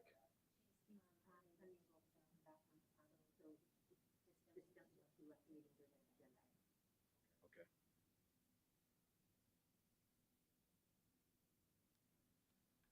So I have nothing else. With that, administration, what did you take out of the survey? Well, what I took out of the survey, I too saw the opportunities for compromise, and those overall concepts, and perhaps a way to approach it. Dr. Sheff, you just muted yourself. Find your path after, you know, further discussion, and maybe some variance in what is actually proposed in the upcoming agenda items. But I too saw some opportunity, perhaps with the number of benchmarks, perhaps with percent positivity with 5 to 10%, some of the things that were recommended by Arizona. Dr. Sheff, you're muted. We can't hear you. Those types of things contribute to a broader range in moderate, a lesser time period in substantial. But while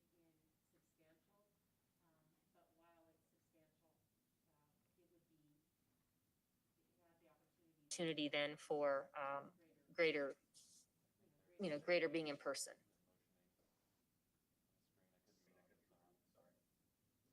They hear her now. My apologies. So overall, just as a recap, the opportunities I think are there in some of the adjustments, possible adjustments that we're seeing in the survey. And, perhaps with, one of the scenarios too, scenario C, or those things that I saw in the survey where we could come somewhat together on opportunities.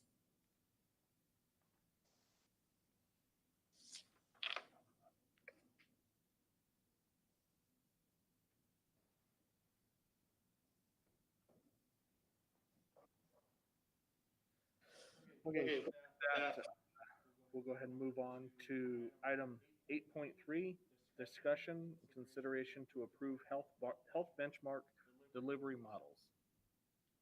Dr. Shuff.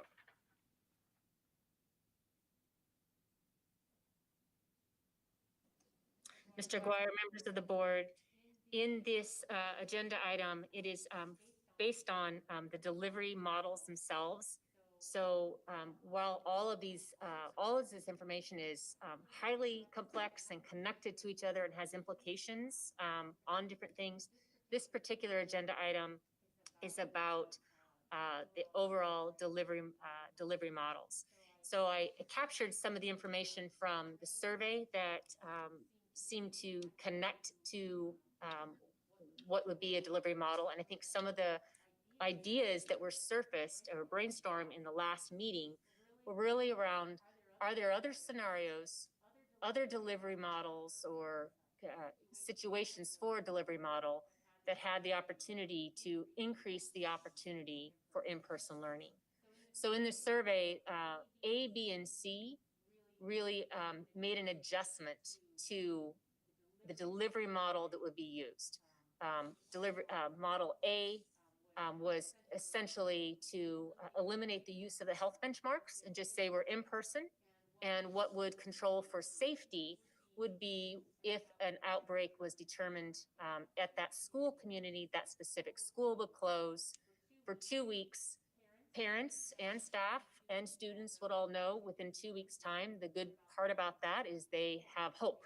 They know when they would be returning based on that, unless there was further information that extended the outbreak in some way.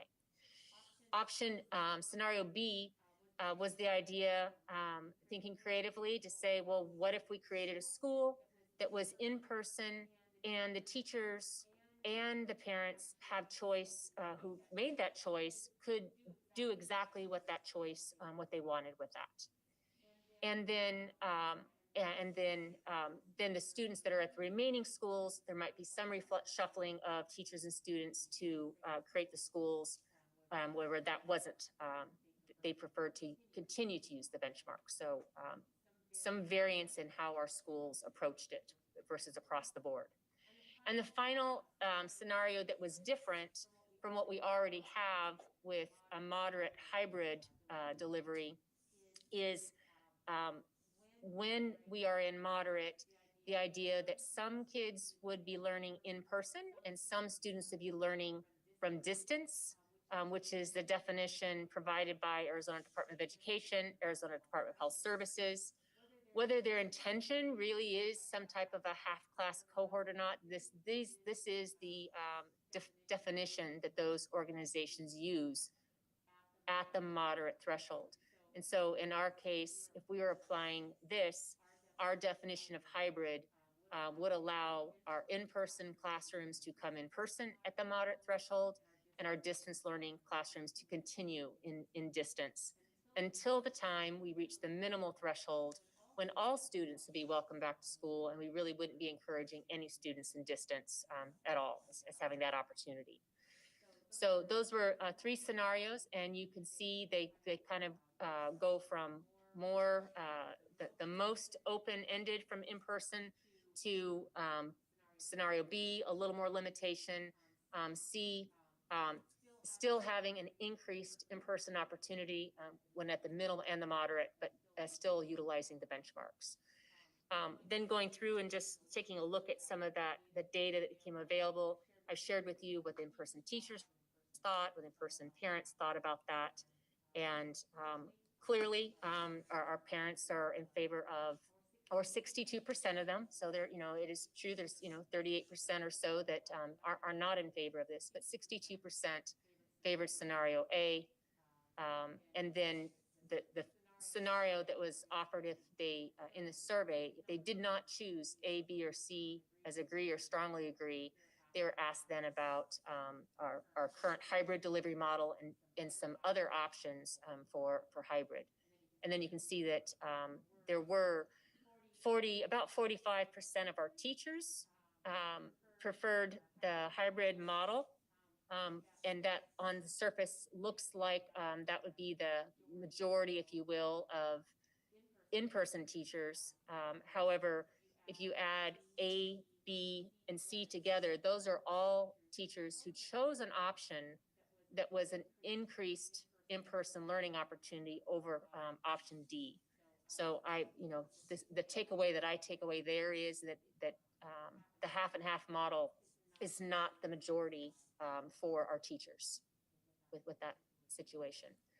So I think there's more information there in the executive summary, but that's a brief scenario for me.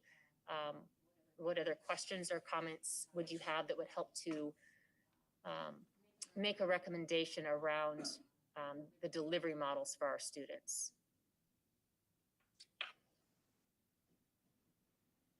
Kathy?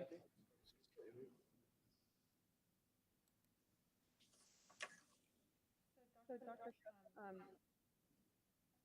assuming your cabinet had time to talk about this. Is that a bad assumption? Yes, in parts, not extensively, but we've been talking about this extensively over time. So I guess based on what you're seeing, what is the recommendation that the cabinet and yourself can support?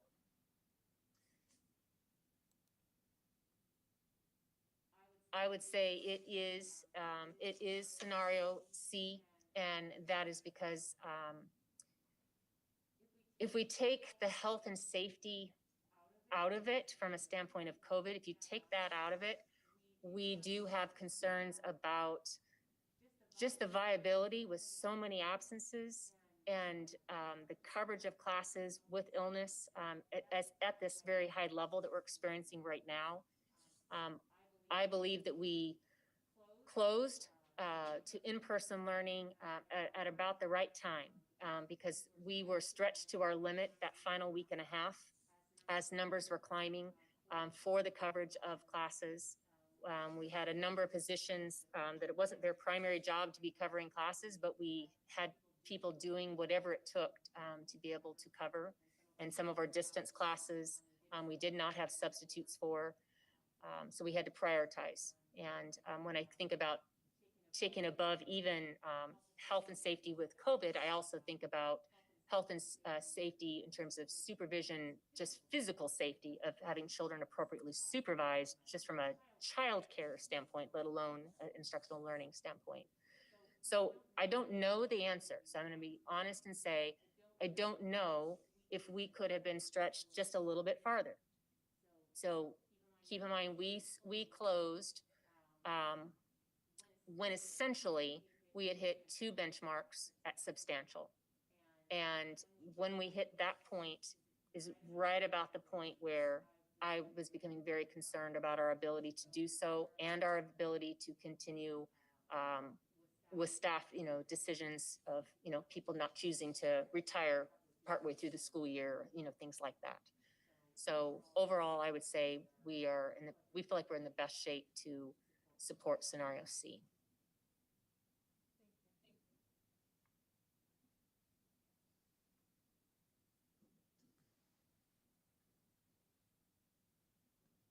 Jamie?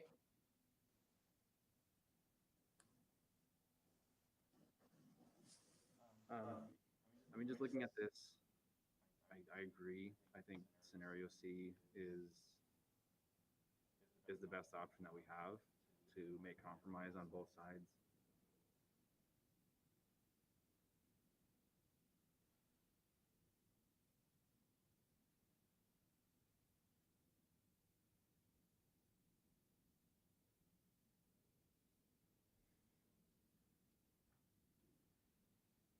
Suzanne?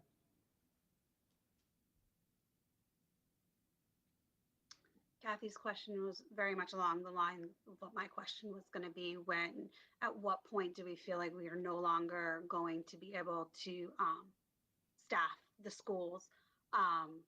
Because one of our main responsibilities, as a board is student achievement. And at what point do we just have a body in the classroom opposed to a certified teacher? And if we are concerned about the instruction, and these kids are getting what they need, I feel like we need to have teachers in the classroom and not just somebody covering. I mean, that's fine for a day, but that's not okay for a week or two while a teacher possibly recovers. So that was going to be my question. What does admin recommend? And I think I think that we saw that we were at 2 for moderate, 1 substantial, and I'm not sure. I mean, Dr. Sheff, with the district office closing, would have we been able, because I know you got that many of you had to cover when Freedom and Liberty had to close and had before they closed, when they had several people quarantined, staff quarantined. So my question was just going to be, at what point do you really feel like it's that tipping point where we need to shut things down?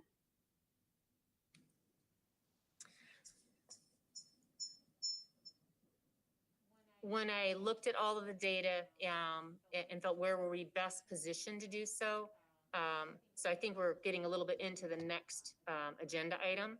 So if I could come back to that when we move to that, so because some of those things connect in. This agenda item would be if you were supporting administration's recommendation for scenario C, this would essentially redefine what hybrid means in this district to mean in-person some of the students and distance learning some of the students while we're in the moderate or the yellow threshold. I understand that, and I support that.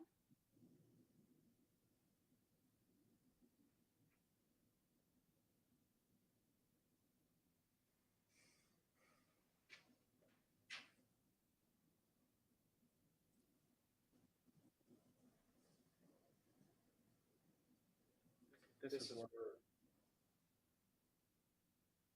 part of the compromise that I think that I saw. It's not what everyone wants, both sides, but both sides I feel.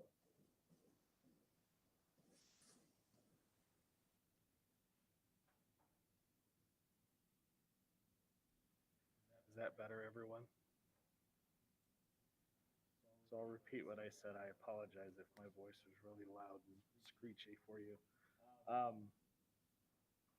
This is one of the items that I thought that there was compromise that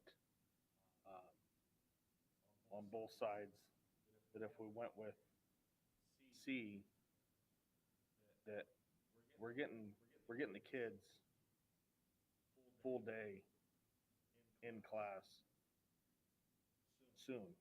sooner, I should say, rather than what we had before. I think what we had before was we were hearing we need to get our most vulnerable learners in, and it was a way to get the kids in because they had been gone for so long at that point. And I think as things have progressed, we can start to see that those levels are so low that in actuality, that even if we did our half day, that as far as safety for our staff, to what you said, Kathy and Dr. Schuff, that you're absolutely correct, that they're exposed to the whole class at some point during the day.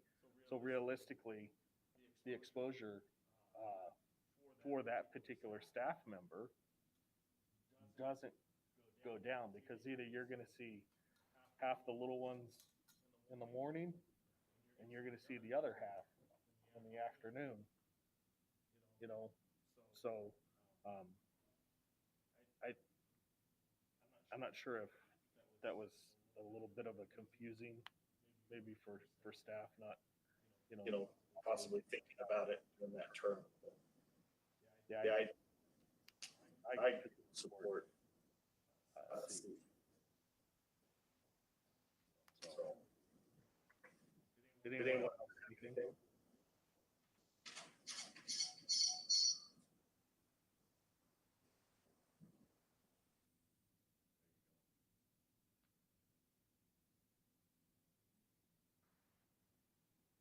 Suzanne, did you have anything more at all?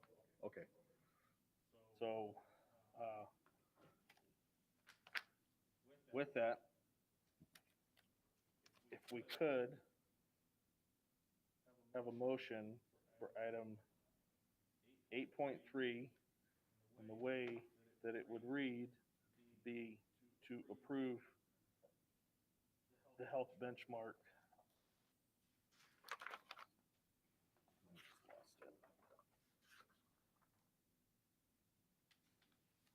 scenario C. Would that suffice as proper motion? If you'll read the recommended action or make an adjustment to that.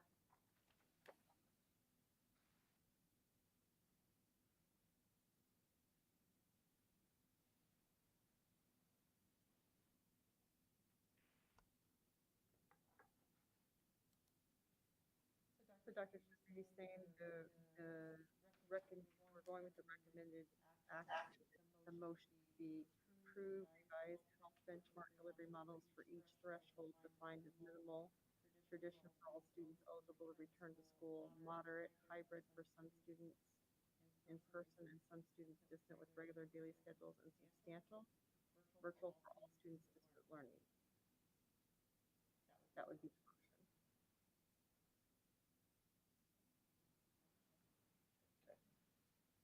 Just want to make sure. I'll make a motion to approve the revised health delivery models for each threshold defined as minimal, traditional for all students eligible to return to school, moderate, hybrid for some students in person and some students distant learning with regular daily schedules, and substantial, virtual for all students distance learning. And a second. I second. All those in favor, Suzanne, Aye. Jamie? Aye. Kathy?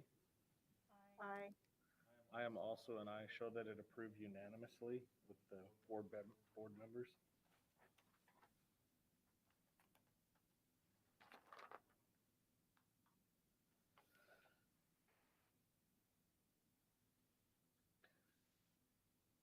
Item 8.4, discussion and consideration to approve health benchmark threshold criteria. Dr. Schuff. In the survey, there was survey items related to the first piece you see in this executive summary around benchmark 2% positivity. The Arizona Department of Health Services always had a 5 to 10% moderate. Our board and administration were confused by that as it initially came out, because all over the explanatory information was when returning to in-person learning, be sure you're at less than 7%. So our board voted to just have it be less than 7% and take out some of that ambiguity of what did that 5 to 10% mean, where our public would be saying, well, we're 8%, it's in the 5 to 10% range. Why aren't we in a moderate or hybrid delivery? So the information that's come out since then on their website and explanatory information now reads differently. It says 5 to 10%, and then it speaks to in initial reopening of under 7%. And then in trying to get some additional clarification from our colleagues that have been helping us at Maricopa County Public Health, who are utilizing the same criteria as Arizona Department of Health Services, they have reiterated that it was the initial reopening. So with that, we wanted to hear from both, particularly again, our in-person parents and our in-person teachers, thoughts around the 5 to 10% range. So you can see that information there. And then you can also see, there's also some information around the substantial benchmark.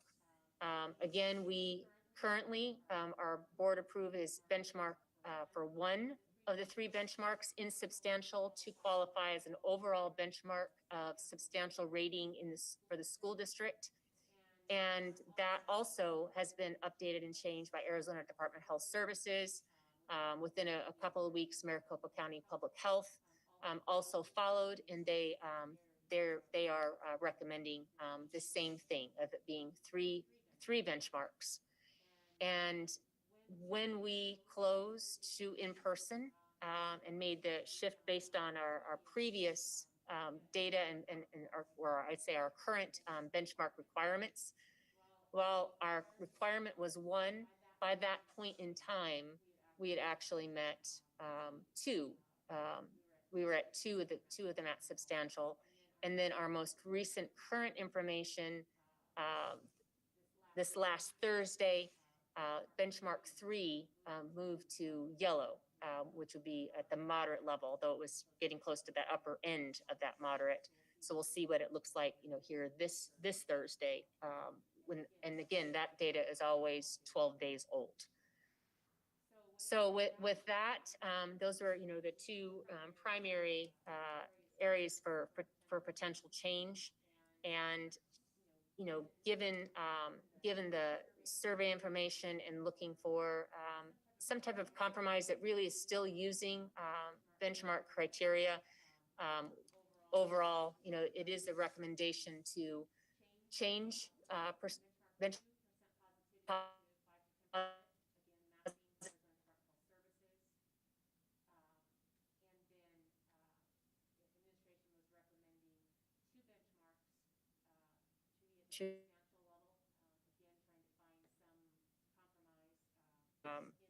in that information. I do recognize, however, that if our overall goal is to try to shift to following Arizona Department of Health Services, we could move to 3 at substantial to match that.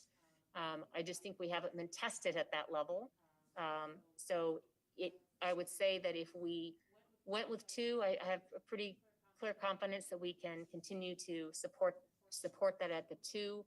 At the 3, we may just need to do some other kinds of things. We just would have to be aware that if we had too many teachers out due to illness, we didn't have enough substitutes, there might be other reasons for school closure, an individual school closure or a grade level closure, or perhaps just so that we could maintain safety. So just recognizing that we'd have to have some operational parameters that can support us if we went with all 3 at that benchmark.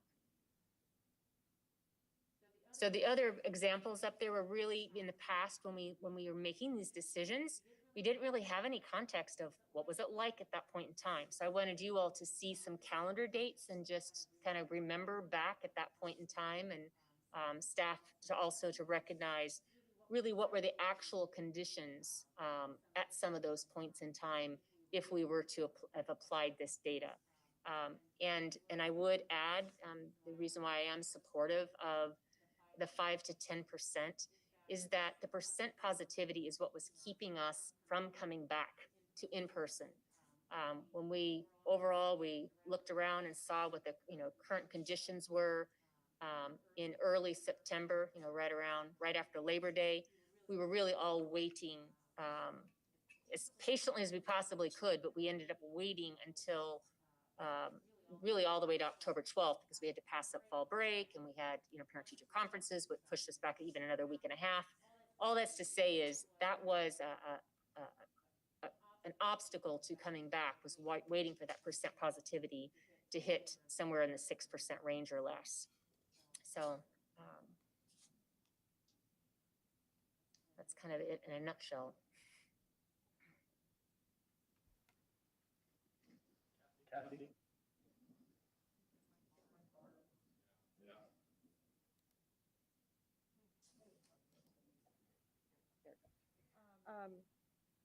So Dr. Schuff, when you said, there was that confusion where they had that So when you said initial opening, that's just the initial start of the year. It's not like if we close the school, we have to wait to get to that again. It's not going to keep popping back up. It's really 5 to 10 after the initial start of 2021 school year. Is that my understanding correct? It is my understanding. I will say from a logic standpoint, it doesn't make a lot of sense to me. But that is, they've reiterated it a number of times for the initial reopening, and there's only one initial, so yeah. I was checking my English grammar definition knowledge there, so I just wanted to make sure. And then I know parents have heard this, so I know we had a brief conversation about Peoria board voting 5-0 just to reopen after with nothing. But we don't know any of the details behind that or what stemmed that.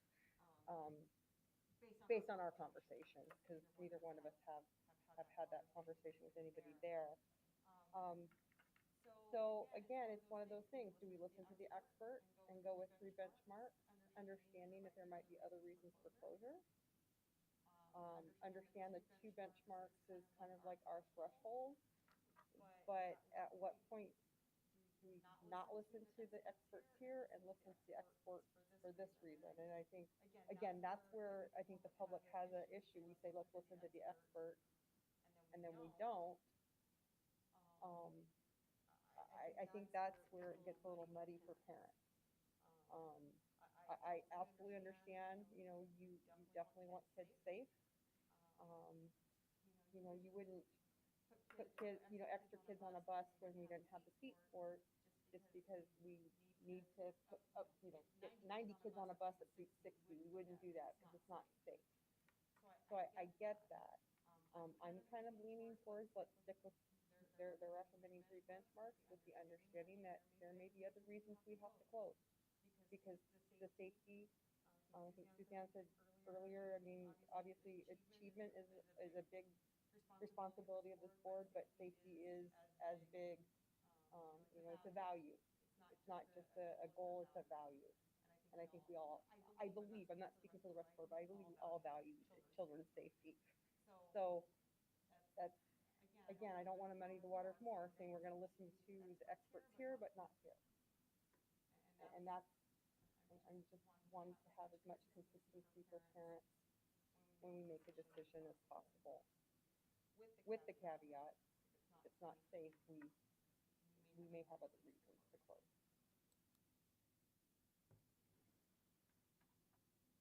Jamie? As far as the benchmark percent positivity and changing that, I can get on board with that.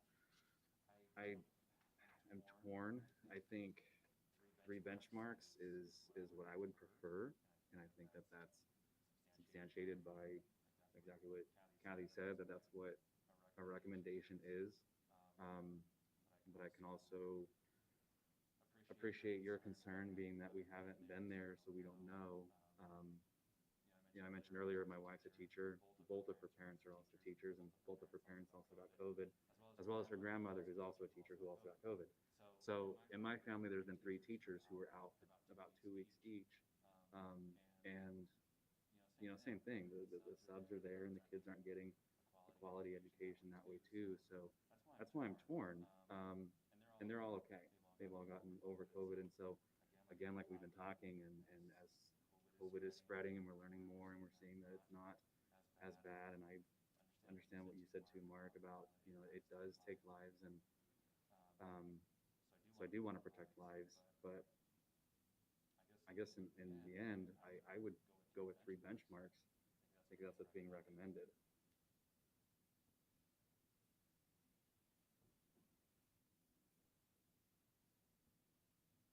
Suzanne, your thoughts?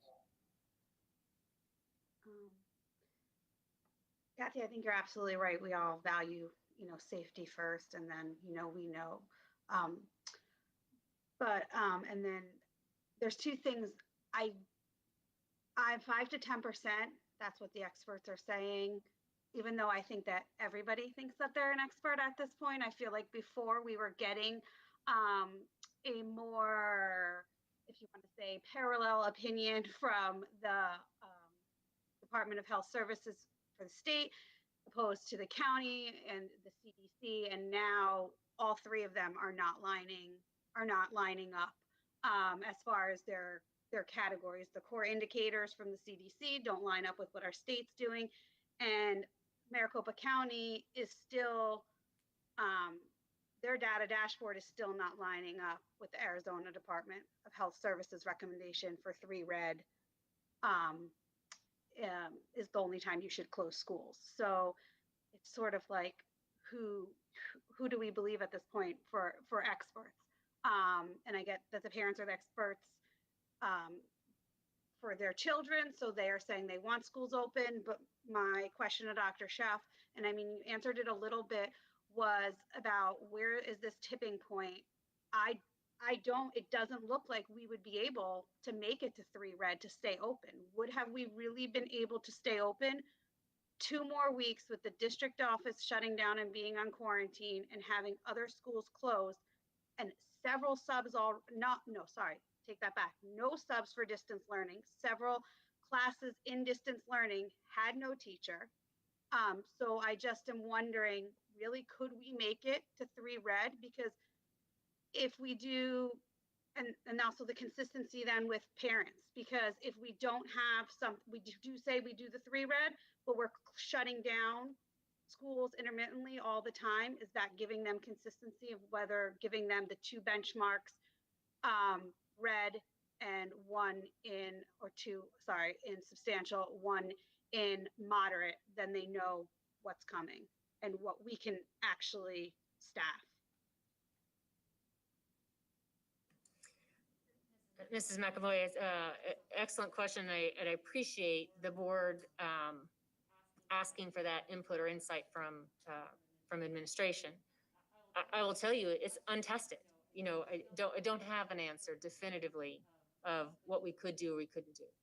I will tell you that from the time we closed, the COVID cases continue to roll in, and even though we were closed, and they have increased even since then. So what happens is, even though we're closed, we still have that larger number. So do I know whether we would have even larger numbers had we stayed up? Logically, you'd say yes. You'd think that there's greater opportunity for spreading. Logically, I'd say that yes, it would have been at a higher point, but I don't know that. And from a standpoint of substitutes and coverage, I would say that our principals were very, very stretched and stressed to maintain that continuity at the schools when they're open at that point. Could they do it? You know, could they have done it yet another 2 weeks? And really, it would have been with our past requirement of 3 weeks. Yes, 3 weeks. We would be looking at this coming Thursday and watching the following coming Thursday, and then the following Monday, we would have switched. Let's say we just kept going through holiday break. So while that's all climbing, you know, would it give me pause, and would I be concerned about our ability to maintain safe schools? Yes, it would give me pause. Do I know confirmed that we wouldn't be able to handle it? We wouldn't have some other solutions? Believe me, if that's what the board says we should do, we will be working very hard to get even more creative about how we could cover in a different way. But I really is an untested area. I could not tell you without some biased response, actually. I mean, we've seen what some other boards are doing. They're asking for parent volunteers to Scottsdale, literally to just come in and cover classes. Anybody that has a GED or high school diploma, you can be now in the classroom. I'm just not sure if then that's a route that we're willing to go down. But if we're going to pick 3 red, we need to be thinking about what are the things that we're going to do, and these are a route that we can start to go down.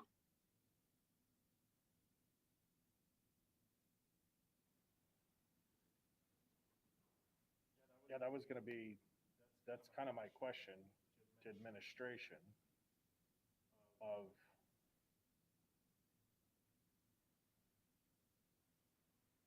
if we're not 3 red and there is a classified outbreak here at home base, here within the administration office, what happens? Or if it's a school, do we just keep shut down for the duration of what they say, the 2 weeks or whatever it is? Is that, and then we just keep moving forward?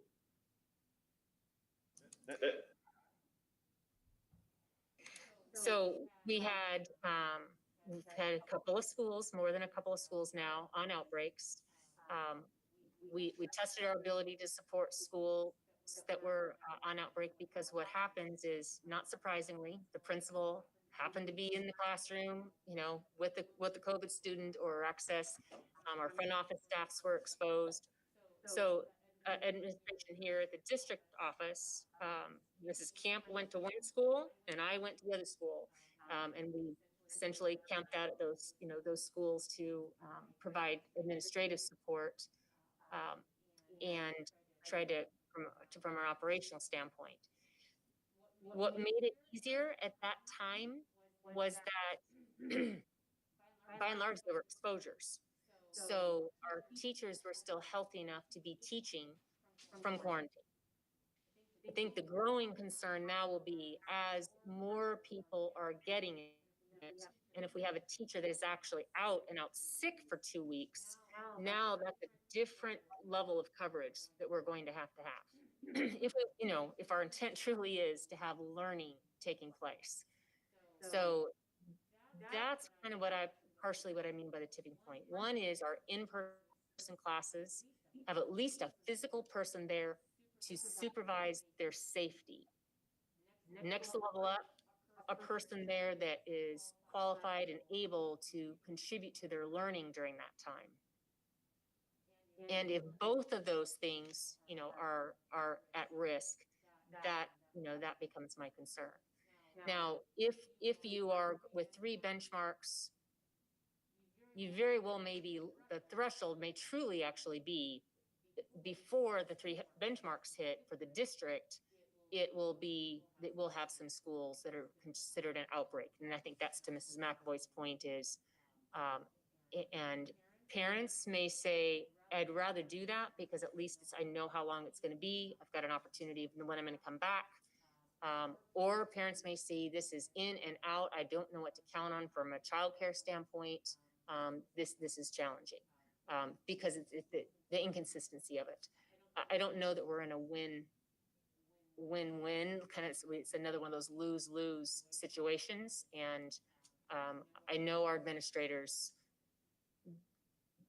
they were at an exhaustion level I haven't seen ever by the end of the year, here in November, because of just trying to keep all of their children safe on their campuses.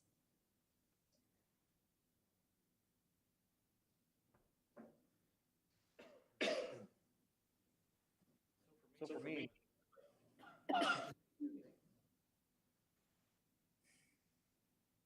the concern that, like, I know that there's concern as far as the trust of when the state came out with this, the timing of it, the optics of it, the way that it looked. I mean, kind of the, right? We can all admit that.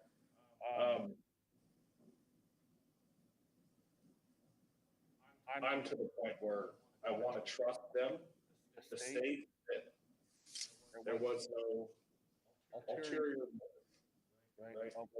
Why they did what they did, the way they went about it. But then again, see, this was the concern that I had. I know that the state says 3 insubstantial, and then maybe a larger district has the capability, staffing to be able to do that. Where as Dr. Shuff said, being able to take administrators and do coverage here, coverage there.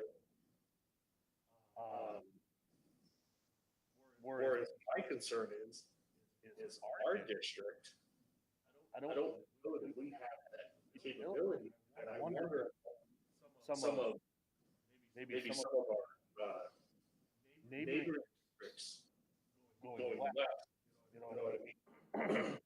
that are, you know, population wise and staff wise, they're real similar to us. Of if they might run into that very same thing.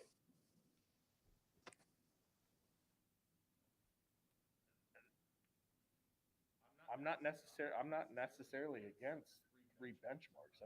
I'll be honest, I'm not, because I've been talking about trust for 2 meetings now, and I want to lead by example. I just wonder what that would look like. You know, I understand that the Kyrenes and the Madisons and Mesa, that they have that robust staff to be able to make those coverages. I just don't know that if it were to happen to us, if we're able to do that. Because as Dr. Shuff said, they were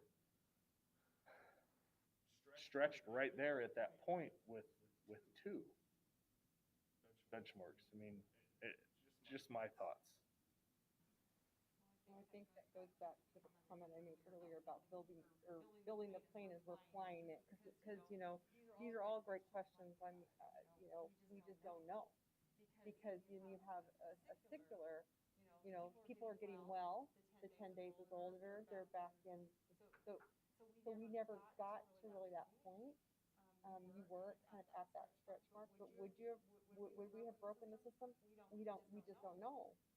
But 10 days had passed, and so some people that were coming off of the quarantine from exposures then are now back in school and back.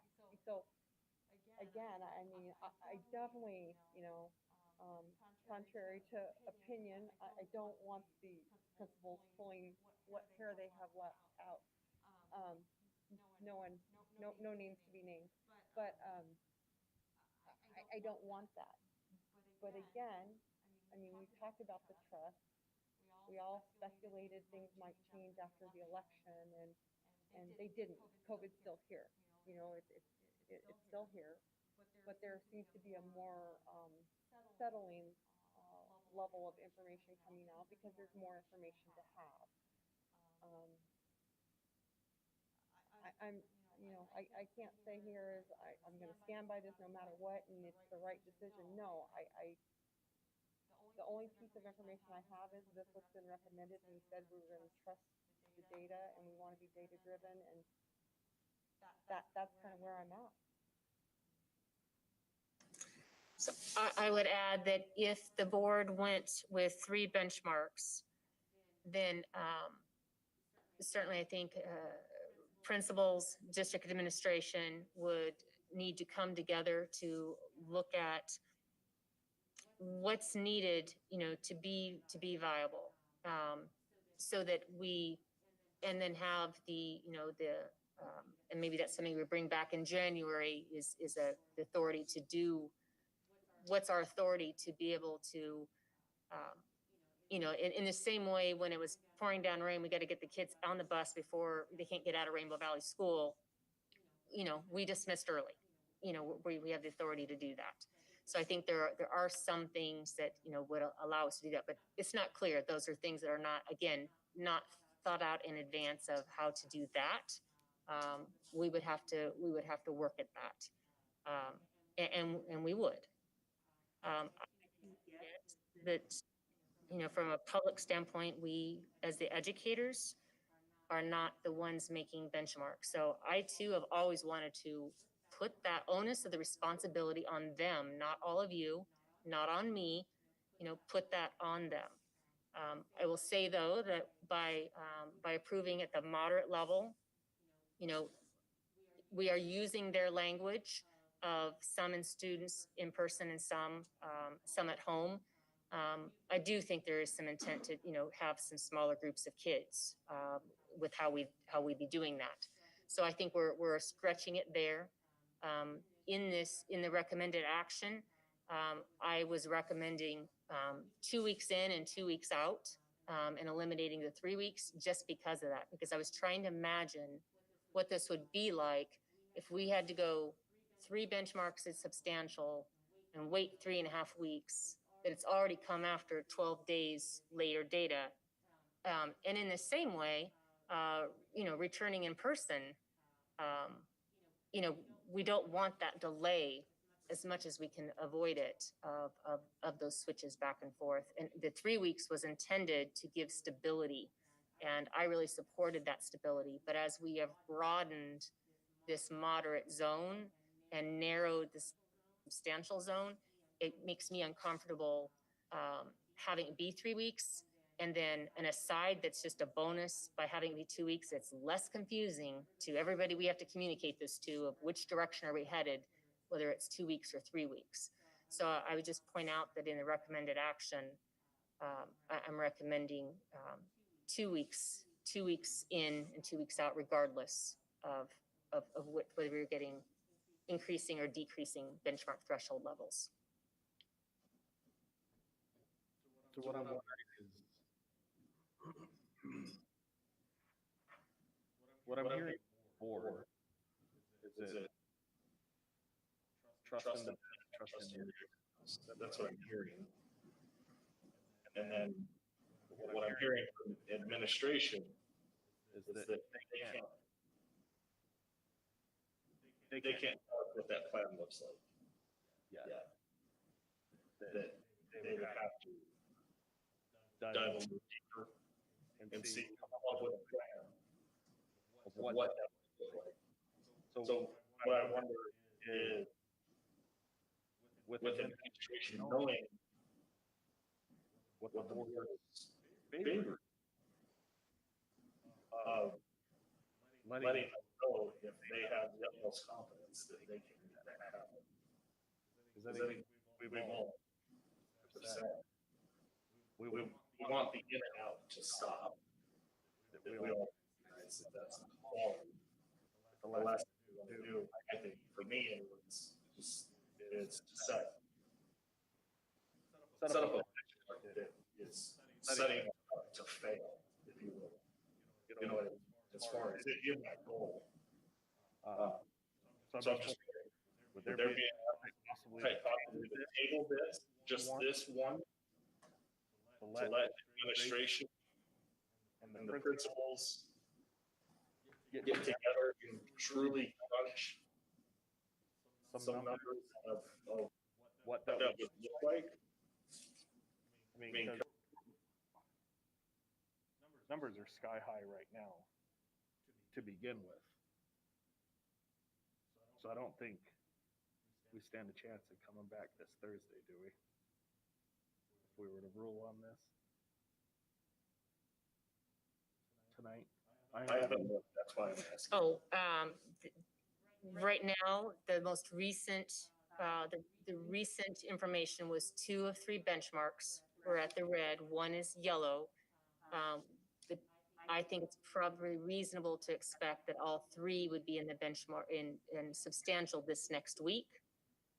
And then you'd have to predict the week after that, and then say that's what is triggering, going from there.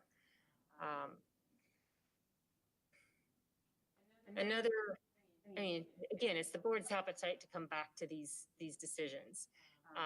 You could move forward with this as it is, because it's, maybe gives some finality and information to the public, and have your willing and interest to come back and look at the substantial 2 versus 3, and us to look at just gather some more specific data from schools to the best that they're able to tell us of the number of covered classes, uncovered classes, because some of that is in the system with actual teachers out the whole entire day. There's a difference between the teachers that might be released to go home early, the last period or the last 2 periods of the day, or, those kinds of things that have happened. So we could bring back more information. I would also tell you, I don't know, we come back with more information, we'll be able to tell you, definitively, we're not going to run into trouble. I just don't, we have no way of knowing how this will escalate or how it gets compounded as, the higher percent positivity goes up, case count goes up, you know, does it start to, like compound interest? You make a lot of money in retirement if you compound interest over time. Well, I think there's some other complexities there that I don't know that we're going to be able to definitively really tell you. I can tell you we'll put our heads together with what is our plan, any additional backup contingencies we have for coverage. And then we probably would be coming back to saying, we think we need to have at least this many of our teachers teaching that are in-person teachers able to teach in person, to be able to handle it completely in person. If we drop below that number, here's where we think we're not able to just deliver on that. So, when I think back to the Red for Ed days, I'm trying to think what kind of percentage we were using, but I would meet with, it was my day one on the job was day 2 of the walkout.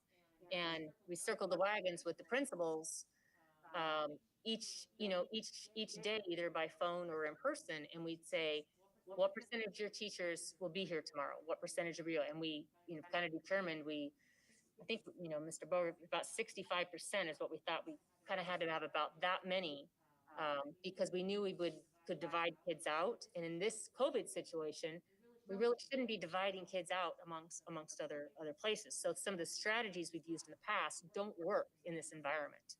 So unless we can get more substitutes, I think that is going to be the definitive point. So to your question, I think you could pose what you want to pose, and we'll respond, and we can come back with more information after that. You can propose kind of a compromise of the compromise today and come back with an adjustment later.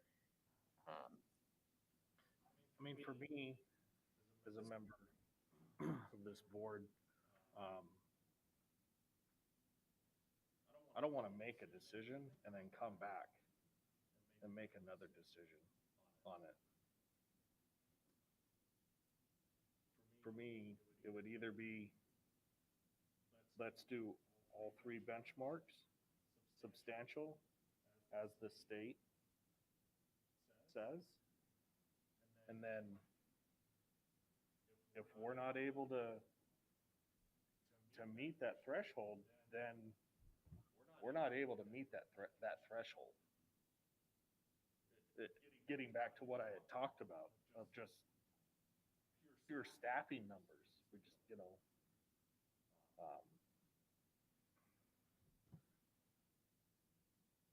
that's my thought. Suzanne, do you have anything else?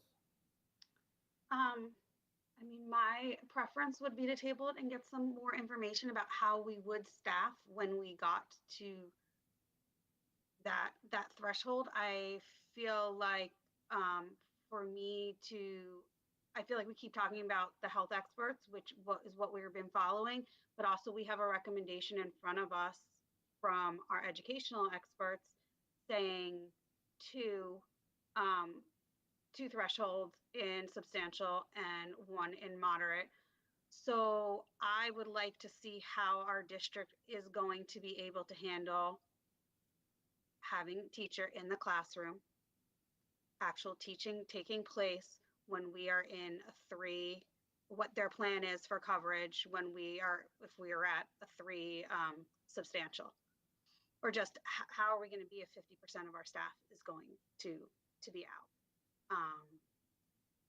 I just feel like saying, okay, we're red, but not necessarily knowing how we're going to cover that. Well, and one other thought, now that I'm thinking about it, and then I apologize, so I'll let everyone else talk. Of realistically, when we were in school, we could have had multiple outbreaks, classified outbreaks, not sick, right? But by definition, uh, outbreaks, what would have happened? We would have just simply shut that particular school down, right? If there wasn't the coverage and it would have just moved to virtual. So with an outbreak, all the county will either call it an outbreak for the entire school, or perhaps just just at a grade level or a grade band. So we didn't experience that at ours because they were multiple grade bands. So it really was school wide. And yes, we got the information, and less than 24 hours later, staff and parents made the adjustment. And I would say they did pretty well with making the adjustment pretty fast. A lot of letters and such, had to go out. I think my hesitation is in bringing back information to you, not really going to be able to I'm not going to predict any better what we haven't experienced. I'm not going to be able to predict that for you of whether it's going to be so much so that we can't handle it. I can just tell you, you feel that anxiety level and you go, oh, my nose is still above water and I think we're okay. Could we have, not drowned for another 2 or 3 weeks? We very well, could have figured that out. We're creative people. We work hard. Our administrative and our teaching staff, they persevere. So I don't want to paint a picture that we can't. I just want you to recognize that we're coming up to that mark. Not sure where it is. And if you choose to do 3 and we get into this, it's possible I'm coming back to you saying, we've got some concerns here. So in the same way you experienced it going in, I'd want that caveat to be able to go back out. And we will need to talk about when we have we don't have appropriate supervision, what else would we do? To Mr. Guire's point, I personally believe at the 3, it's so far, so much later that 3, because it comes when people are hospitalized, it doesn't really tend to come at the same time as the other 2 benchmarks. By design, it's a lagging indicator. So that's always been my concern about that hospitalization. It's a lagging indicator. It doesn't really tell you something really right now, typically. Now, granted, people can be sent to the hospital within 2 days of getting symptoms, let's say, and it's really not a whole week or 2 weeks later, but overall, the hospitalizations have tended to be later. So again, like you all, I'm torn because if I had to defend this publicly and defend this situation, I would be saying 3 benchmarks. So I just have concerns. That's all I can say. and rightfully so. I don't think again, I'm not speaking for everybody, but I believe I spent enough time with these people. I don't think any of us are questioning their own concerns. As for tabling it, well, to table it, I have to say. So that's a decision that I will refrain from giving input on. I understand us wanting to be data driven and wanting that more data. Yes, the hospitalization is lagging, but here's something the hospitalizations don't tell you. And I do have one of my advisory people from the past that works at Banner, Australia. Hospitalizations were much longer in the beginning because they didn't know how to treat it. The hospitalizations now are much shorter. So yes, it's a lagging, but it's not the same indicator that was in March, April, May, June, July, at the beginning or even just a few months ago. So it's just, as you and I talked, Dr. Shuff, it's just not an easy subject. And yes, as an elected official, if we say we're going to go with the experts and then we don't on this, and yes, you guys are also an expert, but you can't give me a definitive answer either. So it's one of those things that's really hard to defend when you pick and choose what you follow. And that's been some of the criticism. And we're trying to be trusting. And I think you definitely need the latitude to be able to come back and say, uncle, and yes, no, we don't want to keep changing the benchmark, but we just don't know. And it's kind of that unknown. So I absolutely respect the reason the administration, which was another criticism, is that I don't always support the administration's recommendation. That was a recent from somebody on the staff, because I had a difference of opinion with you. That's why you have a board of 5 people. And it's with all due respect, I understand why you recommended it. I just I'm pretty grounded in the 3 benchmarks. So.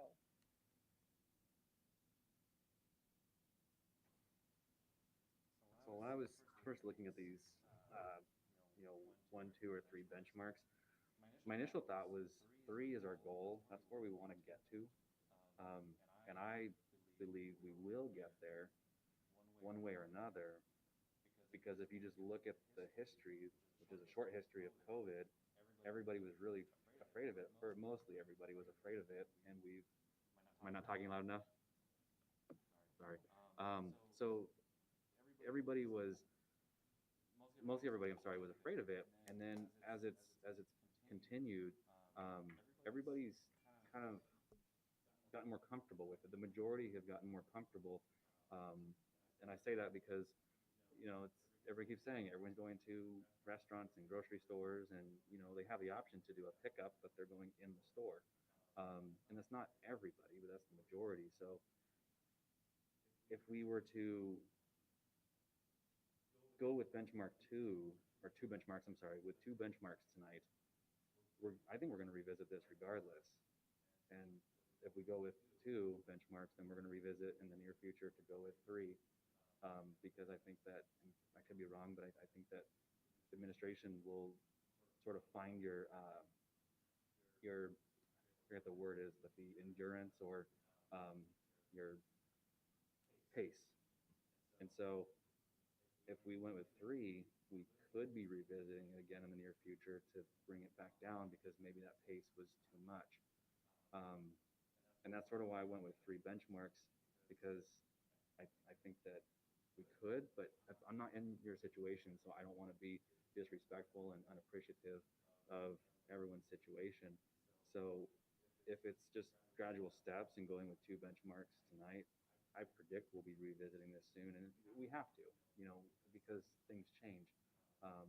Just like we're revisiting all these other percentages and this and that. But that's my thoughts on it. So I could go with 2 benchmarks, if that's what you're comfortable with. But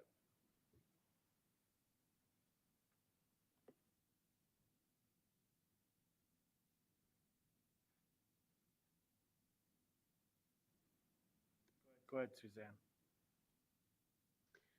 Yeah, I mean, I'm okay either way. I'm really torn on this. I get the health experts. That's what we're listening to. Dr. Sheff is making a recommendation. She's an education expert. Again, I have a hard time saying that our state health department is the only expert, because again, their opinion is not lining up with some, but I could support that. But my concern is going back to the survey of how many teachers said, in-person teachers said that they would be okay with all red. And I am wondering if Dr. Sheff, again, I feel like we're making you be like a fortune teller. Do you see with us picking 3 red that we could possibly have some ramifications with teachers possibly retiring, resigning, those types of things? I don't want to foresee us having a sick out like Chandler or any of those types of things. You're right. I'm not a fortune teller. Do we have, let me say this, around November 30th, when the board was deciding on the turnaround time between, whether it's a week or not, and sort of some misinterpretation that, our data was set, the thresholds were what they were. were there some increased conversations with teachers, with their principals about, am I at the point where I just, may not want to choose to do this anymore? I might be wanting to make a different choice. I think there were some of those. Would I say it's a very large number? No, but there were teachers there considering making a choice. Mr. Nuttall would say, if you have 6 people making that choice, while it's not anywhere close to, a large percentage of our teachers, it might be 6 people too many. So again, I'm not able to help you with better than knowing that we could feel ourselves being stretched like elastic. We hadn't snapped yet. And, is there some more give yet to go? We would give that to you. We absolutely would give that to you to have kids. What we believe is the best thing for kids is in-person learning. We know that, we know that we get more learning out of them and we get more motivation out of them, and they're just overall well-being as kids is better. So if we can deliver that, we want to deliver that. And that is, it is a stretching point, with our staff. And I believe the board has been supportive of staff since March. And I am also supportive of staff, but I also recognize that I just want to make sure there's a pathway for our kids to be able to come back in person, and it doesn't keep us longer than we need to be. And I don't have the answer for you. So because I don't have the answer, I am actually more leaning now towards following the health experts of the 3 benchmarks, because I just don't. And I know that I feel sad that our staff will feel unsupported by their superintendent or board because of that recommendation. But all we have are the health experts telling us what they're telling us. And what I am also telling you is we can do that, and I just don't know for sure we can deliver it. And I don't want that to come across as we've had, some of the comments we've heard is you've had 6 months to prepare for this. Well, we've had 6 months to prepare for 10 different ways of doing it to get an adjustment every single day, in every single way. So I am protective of our principals and staff to be able to deliver this. But I think we're all up against the wall to make a really tough decision. And you came to the table today to compromise, and I'm trying to do so as well. But I'm not coming to you with confidence in that recommendation. You wanted confidence. I was prepared with what was presented. I have the most confidence in that. But I recognize we're an organization that is about learning. Our primary reason for existence is learning. And we've had safety at the forefront in all things. I would also say, the things that we don't talk about because we want to have it to be about health and safety. It also is an organization that's based on revenue from the state, based on average daily membership and the students that attend here. And there are implications for not being in person that will impact potentially our ability to have art, music, and PE in this district. There are implications about whether we will be able to have our smaller class sizes in the near future because of this. And today we heard that we did have enough average daily membership and anticipated growth that we will still qualify for a new school, but that hung in the balance as well. So I guess I would want our staff. No, I don't. I'm just saying all of these things related to, there's bigger implications here that all comes together. So I think all of you in the decision you make, I hope the community and I hope our staff will give you a lot of grace for how difficult the decision is. So this is why I kind of started everything. trust, because I knew that this was going to be the sticking point. Because the administration wanted 2, and administration knew I wanted 3 because I said it the last meeting. What I would hope is that staff would never doubt that the board as a whole and any board member would not be thinking about you with any of the decisions.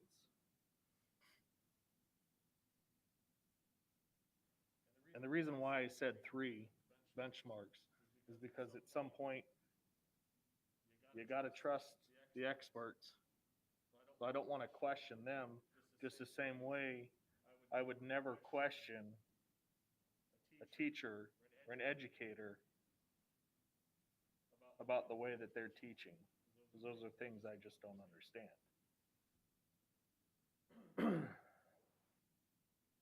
I'm not hearing an appetite to table this.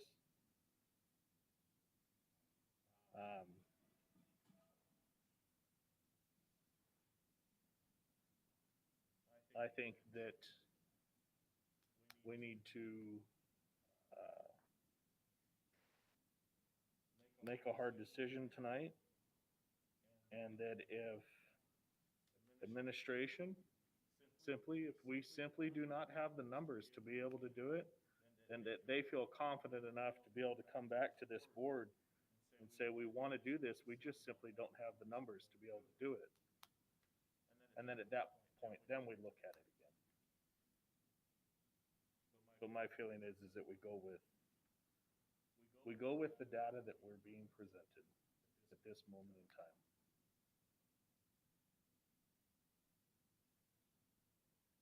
If anyone has anything else to say, please feel free. Otherwise, if I could. I want to say something. Motion. Oh, Mark, I want to say something really quick. Yep. I can get on board with the 3, but I am trusting everyone on this board, and I am trusting administration that if they cannot come back and they cannot do this, that they are going to come back and tell us. That they are going to come back and tell us that we are going to just have stand-ins in our children's classroom. I do not want to hear from teachers, and I don't want to hear from parents that there's just like basically somebody who usually manages the cafeteria showing up in a classroom, or vice versa, that we're making teachers then become things that they are not, that we're not, putting,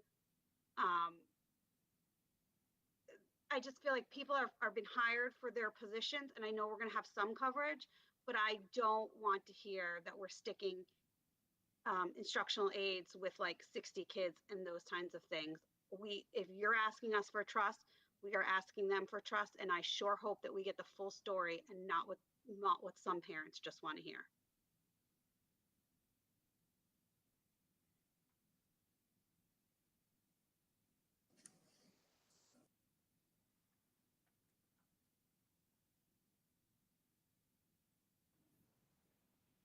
So if there's appetite, the recommended motion would be am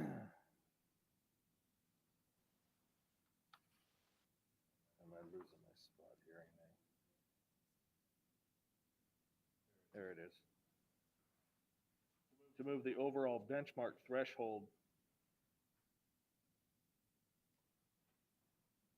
to 3 benchmarks. Yes, correct? I can't see up there.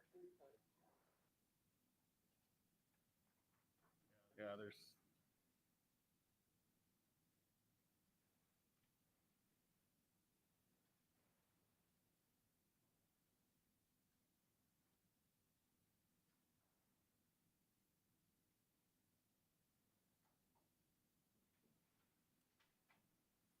So based on our conversation,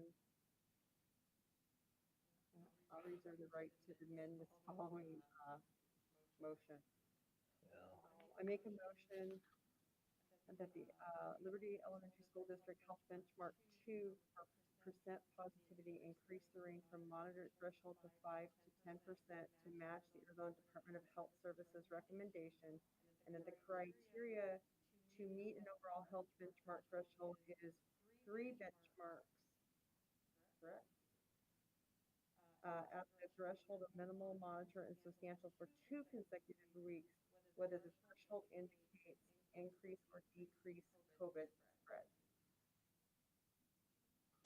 Mrs. McNamara, I would say that that would need to be modified because when we're at 2 benchmarks, our current benchmarks are 2 benchmarks at green is green, and 2 benchmarks at yellow is yellow, and 2 benchmarks at red would be red. So I would say that you would want to say 2 benchmarks at the threshold for minimal, and at least 2 at 3 benchmarks is substantial, and everything else kind of figures it out on its own. So if you just add 2 green and 3 at red. Well, I figured that it like Right.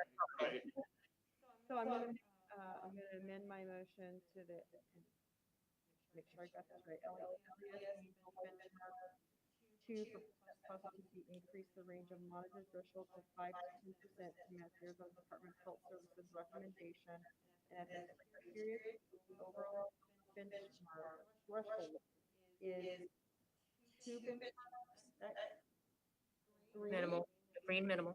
minimal, 3 at substantial, for 2 consecutive weeks, whether the threshold indicates increased or decreased COVID. Okay. The second.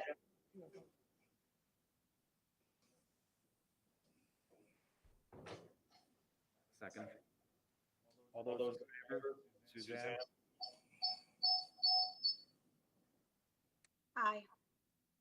Jamie? Aye.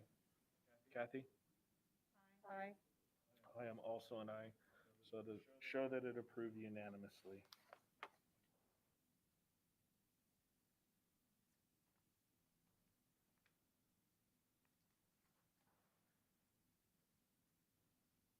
Item 8.5, discussion and consideration to approve the use of both AZDHS and MCDPH datasets, whatever is lowest, to determine increased or decreased COVID transmission thresholds for all 3 benchmarks. Dr. Schaaf. Mr. Guire, members of the board, we have most recently to return to move to substantial. We were utilizing both benchmarks equally for benchmark 1, benchmark 2, and benchmark 3. If you may recall, at the start of the school year, once we were underway, basically it's one direction in. We were using benchmark 1, both data sets, but benchmark 2 and 3 to be able to come back from being virtual to go more to in-person, that we had the difference in the data sets. So our recommendation is to keep that the same, whether we are going one direction or the other direction. I got myself confused just now even talking about it, so my apologies.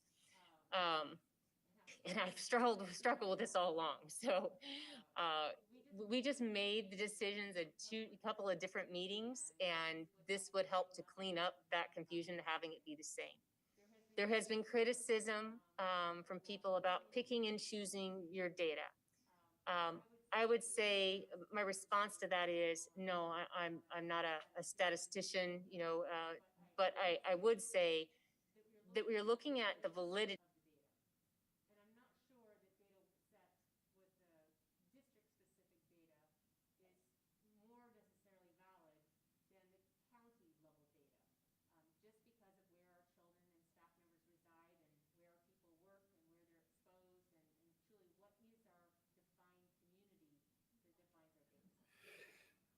Dr. Shuck, you muted yourself. There you go. Defining that data set, I have been comfortable with the use of either data set, whichever is lower. If we wanted to streamline that and you wanted to go with one data set, I would recommend using the Arizona Department of Health Services at the county level data, mostly because it's just has more consistency to it, less volatility of moving up and down. I did a little bit of, descriptive statistics or information here for you on what was the impact of that data over time. How many times did we actually shift a level different than what our current level was based on that? And, there were some times when Maricopa County Public Health data was lower than the Arizona Department of Health Services data. So to the point, if your intention really is to just have the most flexibility, then you'd be making recommendation to use both data sets. I think administration can support one or the use of both, whichever is lower, but we'd very much like to move away from having a different criteria depending whether we're going to increasing or decreasing the threshold level. Suzanne, your thought?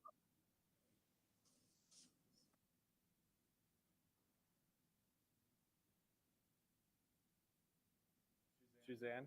Oh, sorry. I'm fine with the administration's recommendation of using the ADHS or the NCDPH.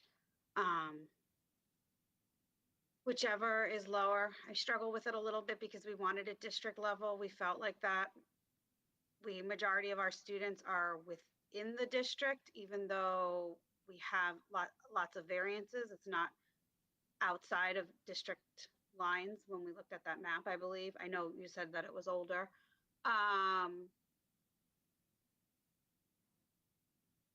I would, with looking at the data and with I would favor the Arizona Department of Health Services. I feel like they, again, looking at the trends and the data, I think the, what's the word I'm looking for? Sorry. Availability of it seems to be more consistent, but either one. So I'm fine with us adopting both data sets, but that it could be a little bit clearer this time, and we're not picking some thresholds from others. I would just say fully both data sets. Or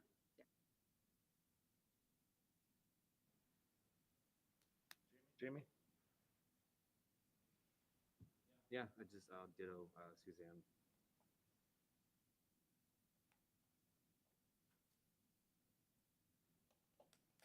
Kathy?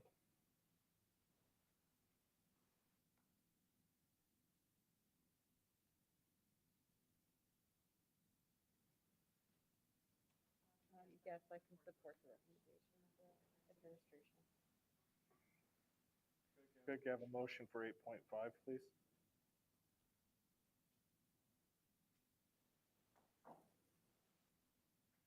Make a motion to approve the use of both the AZ, DHS, and MC DPH data sets, whichever is lowest, to determine increased or decreased COVID transmission thresholds for all three benchmarks. And a second? Second. All those in favor, Suzanne? aye. Jamie? Aye. Kathy? Aye. I am also an aye, show that approved unanimously. Item 8.6. Discussion and consideration to approve the execution of a letter of intent to purchase land adjacent to Liberty Elementary School, to authorize the superintendent to execute the letter of intent and to engage legal counsel to prepare a purchase agreement. May I make a motion to just break for 2 minutes? Yes, Ms. Basinger, do you want to take that item? Yes, I can. I just, Ms. McAvoy asked if we could break for a few minutes, so I don't know if you heard her.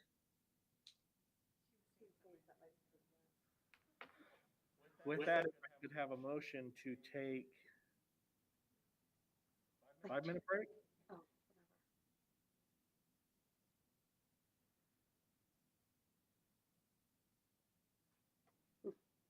Make the motion, take a 5-minute break. And a second?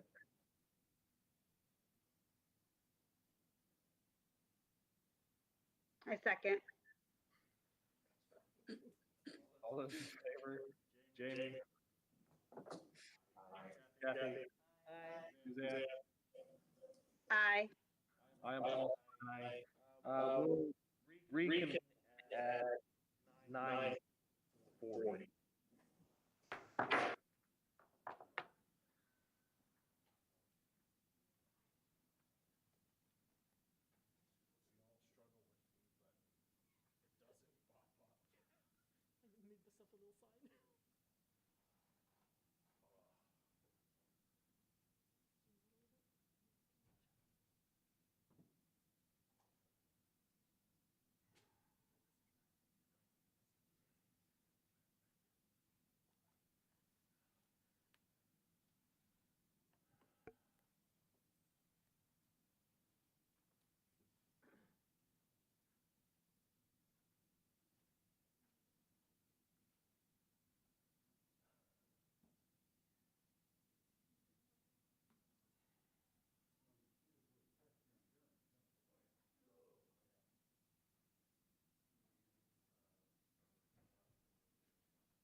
Suzanne, do we have you back?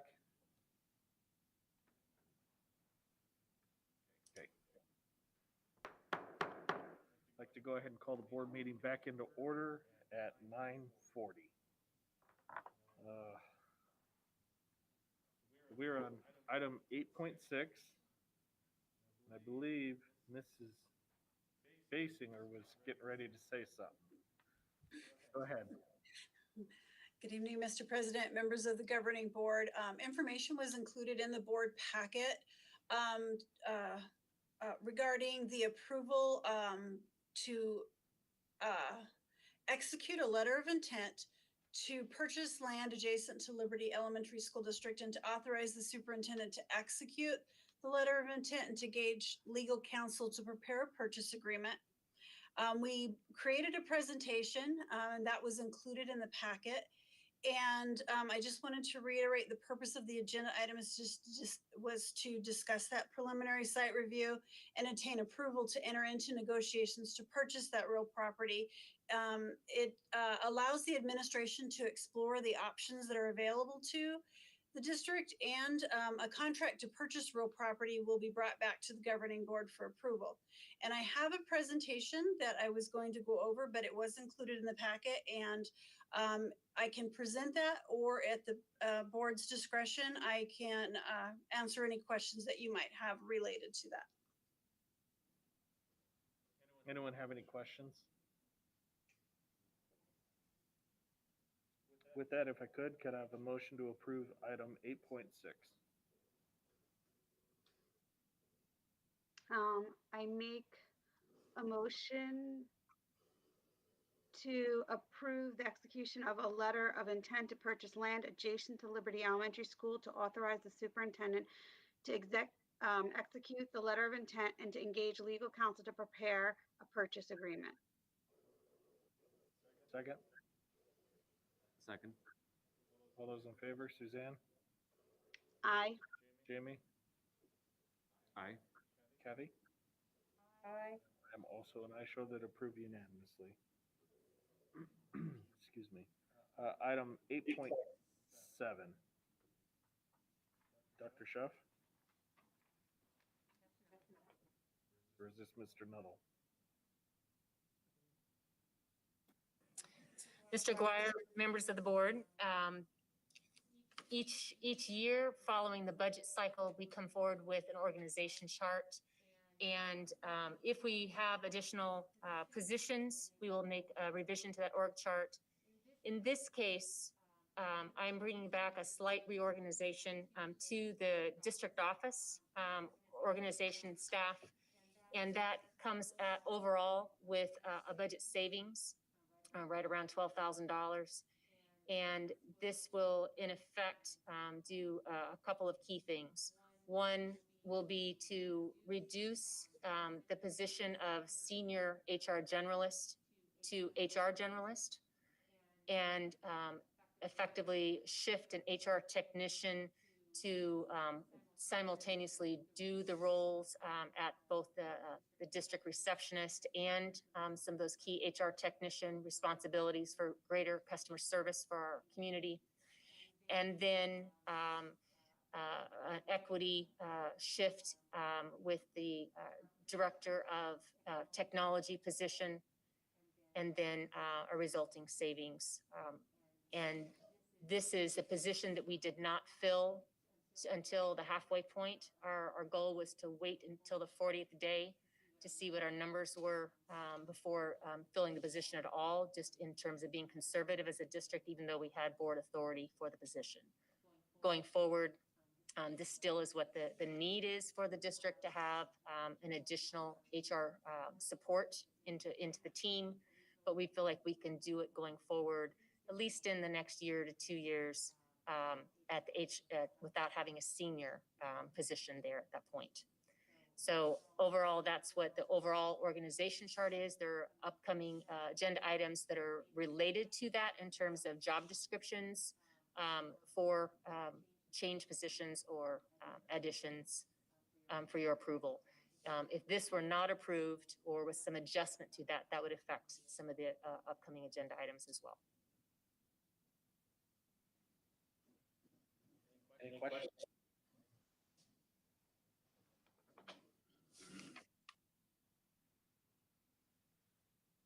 Suzanne? Kathy? Hearing no questions, could I have a motion to approve item 8.7?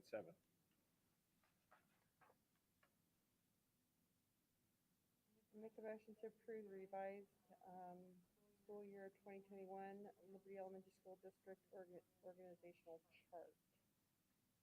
And a second? Second. All those in favor, Suzanne? Aye. I'm sorry, Aye. Jamie? There you go. Aye. Kathy? Aye. I am also an aye, show that approved unanimously. Item 8.8, discussion and consideration to approve revised district office support specialist job description. President Aguirre, members of the board, good evening. Just as Dr. Schuff was mentioning, the changes to the organizational chart reflect a adjusted and revised job description for the district office support specialist, formerly known as the district receptionist. We've added on a few additional responsibilities for human resources needs, as Dr. Schuff also just mentioned. I've provided a strike-through and clean version for you for your review. So upon approval, we'll be able to post for this position and see if we can get some additional support at the district receptionist. Anyone have any questions?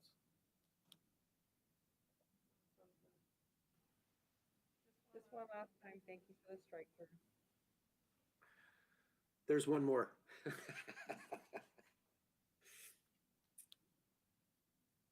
Hearing no other questions, could I have a motion to approve item 8.8?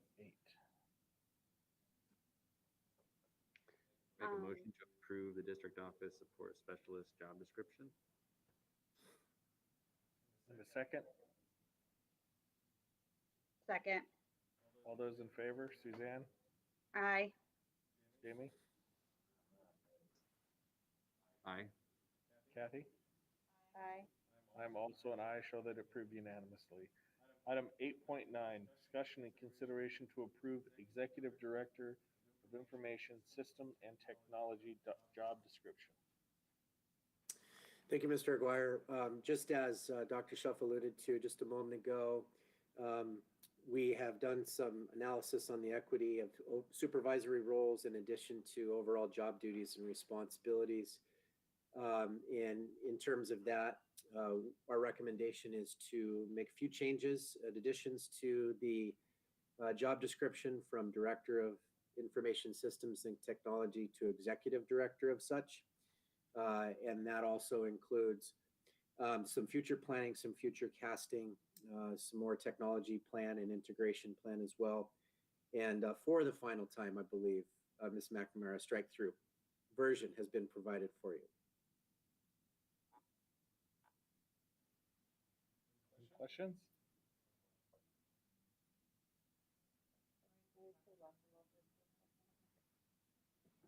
Just a couple of quick questions, Mr. Nuttall, and yes, thank you for the last strike through of my current career here. So, IT has been really stretched, and so I appreciate all of the craziness that these meetings and the pandemic has created for the IT department. So truly, I know on the last item that we approved, it was just a small dollar amount. But we don't anticipate, I'm struggling to word my question in a way it's not perceived as negative. So we've learned how important IT is, I guess, is what I'm trying to say. With the online schooling, the board meetings, parent forums. I can't remember all of the different things we've had, and we've had some audio technical difficulties. We've had difficulties with the platforms because they had a national outage.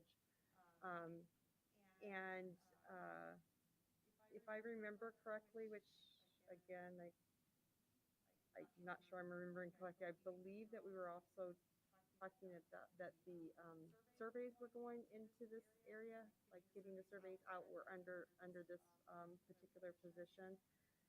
Do we anticipate, as we're now pushed to do more IT stuff, that this position for the executive director is going to grow even further? And I think that the expectations have increased significantly. So that $600 amount, do we anticipate that's going to even get greater because the push just nationally for IT support and the demand? Do we anticipate that that's going to impact us in the coming year? So I'm not sure. Hang up. Let me try to get. I'm trying to get off.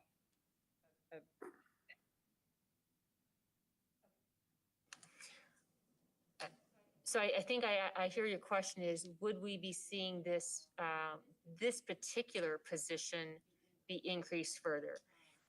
In a school district, not likely.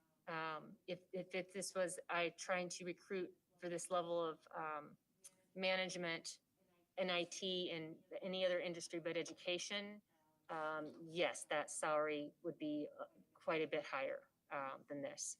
I think the bigger question will be, do we have adequate staff support, in the department? And that's going to be limited by the budget that we have available. I think that's just going to be a struggle. I know it is, and just in general, and being an IT professional, we're just being asked to be stretched more and more and what our abilities are. And something happens is that we now are starting to be compared to other industries, even though we're education. And it's like your quality of your meetings need to be that of a corporate world. And so I'm concerned for being able to stretch these guys that we currently have. Then are we right staff? It's kind of the same question. I didn't know specifically the executive director would be expanding more, and then that salary needs to significantly increase in the coming. So I appreciate that, but that's just kind of where my question is coming from, because we are getting demands from parents to have better quality online experiences. So. I would say that in other areas, we have had an audit that gave us kind of that third-party external view of how we're dealing with capacity and right sizing and some of those kinds of things. And we have actively been looking for an organization to be able to do just that for us. So to say that it never would have any kind of revision to the description or the thing, it could come out when we're able to find an organization that can do an adequate job for us.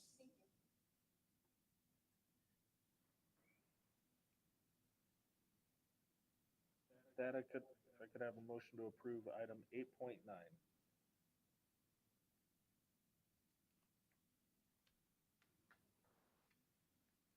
Make a motion to approve the revised Executive Director of Information Systems and Technology job description. And a second? Second. All those in favor, Suzanne? Aye. Jamie? Aye. Kathy? Aye. I am also an aye, show that it approved unanimously. Item 8.10, discussion and consideration to approve support staff wage schedule. President Aguirre, members of the board, each of the last couple of years, we've had to do a complete revamp of the support staff wage schedule in anticipation of a January 1 increase in minimum wage. If you'll recall, last March, we had incorporated the minimum wage increases into the support staff wage schedule already in anticipation of January 1. However, we've added a few new positions since then. And even just as most recently added the district office support specialist back into the fray. And I wanted to ensure that those jobs were reflected accurately on the support staff wage schedule. So those are that is the change and the approval that we're requesting this evening, is those positions on the actual support staff wage schedule.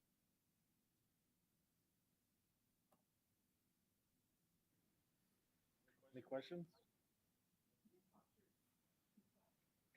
Sorry, Mr. Nuttall. I'm getting the last words in here. So I know the concern, and I can't remember if it's the current sitting board or the previous board, was about wage, the compression. And that's, you know, a concern, because if I was already making above minimum wage and now minimum wage is increased, have we, or it's not on the agenda, so I'm trying to word this, have we looked at the satisfaction of those that aren't at the bottom end? Like, do they feel it? I'm sorry, let me kind of lean a little closer. Are they feeling the compression, and they feel an adverse effect? Are they unhappy because now they were making, let's say, 4% above minimum wage, and now they're not really making that 4% anymore? Are we keeping an eye on that satisfaction, even though there's not a lot we can do about it because it is minimum wage? And will there be an anticipation to kind of keep the pulse on that? Yes, ma'am, absolutely. So a couple things in response to that. Number one is, if you'll recall, last year we did a lot of work with the compression component. So we actually decompressed it, the overall support staff wage schedule, by creating bands of more categorical bands of work, employees that were within a particular range. And so we used to have 25 or 26 different levels, essentially one person per level. And so by banding that created some decompression. In addition to that, we put a percent increase to that assisted further with that piece, building in that top left-hand corner in terms of the compression. So while we are well aware of eventually that may resurface, at least right now in this interim, the hope would be that the banding of the support staff wage schedule will help alleviate that in the short term. And then the succession planning that's built within the support staff wage schedule will help alleviate that in the long term. So we've attempted to build pipelines by which our experienced employees can grow within a particular department. The final thing I'll say about that is we have a support staff advisory group that's well established. We meet monthly with the support staff advisory group. And that is absolutely something that we have expressed the concern and budget interest from this particular group, in particular with keeping a real close eye on the pulse of all of our support staff employees. And to this point, we haven't had any concern. I think they were extraordinarily grateful for all of the work that we did last year in attempting to decompress that overall schedule. But we're certainly always aware of that, just like we always are aware of all of our salary and wage schedules. Yes. Thank you. I think I don't remember anything but COVID. I don't remember any discussions but COVID lately. So thank you for that. Yeah, it's foggy. I got it. Thank you. Hearing no other questions, if I could have a motion to approve item 8.10. Make a motion to approve support staff wage schedule. And a second? Second. All those in favor? Suzanne? Aye. Jamie? Aye. Kathy? Aye. I'm also an aye. Show that it approved unanimously.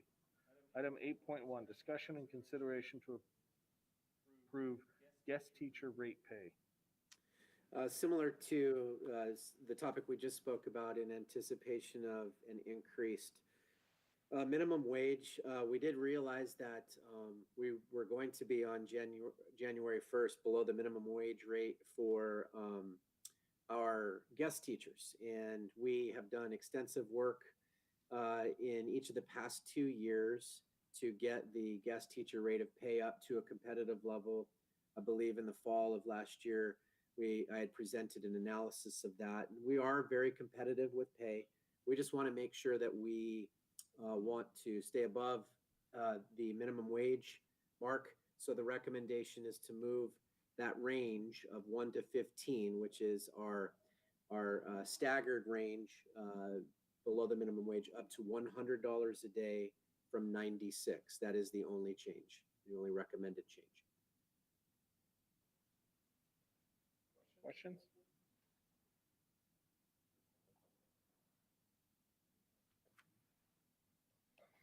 Hearing none, could I have a motion to approve item 8.11? I make a motion to approve guest teacher rate of pay. In a second? Second? All those in favor? Suzanne? Aye. Jamie? Aye. Kathy? Aye. I am also an aye. Show that it approved unanimously.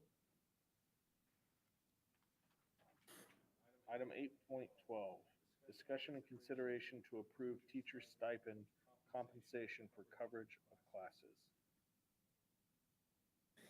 Due to COVID,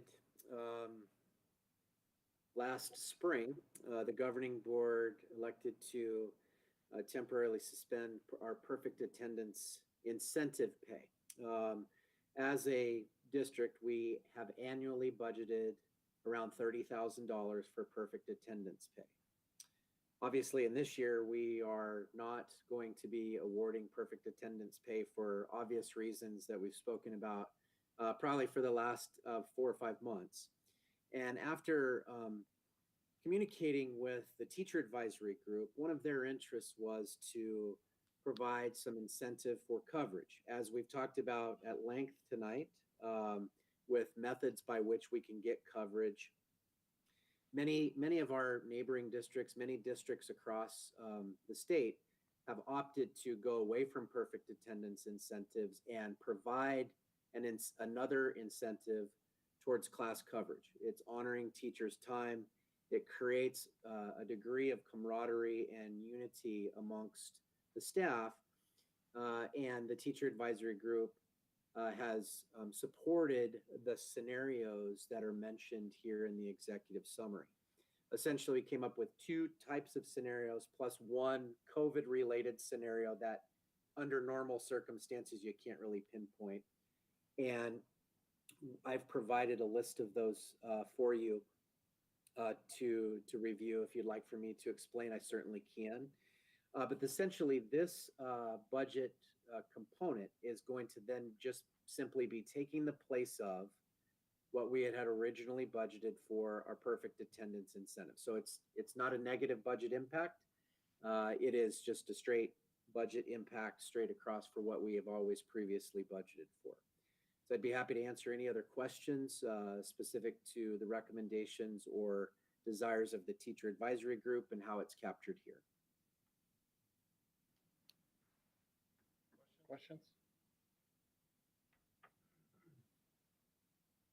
Hearing none, if we could have a motion to approve item 8.12. Make a motion to approve teacher stipend compensation for coverage of classes.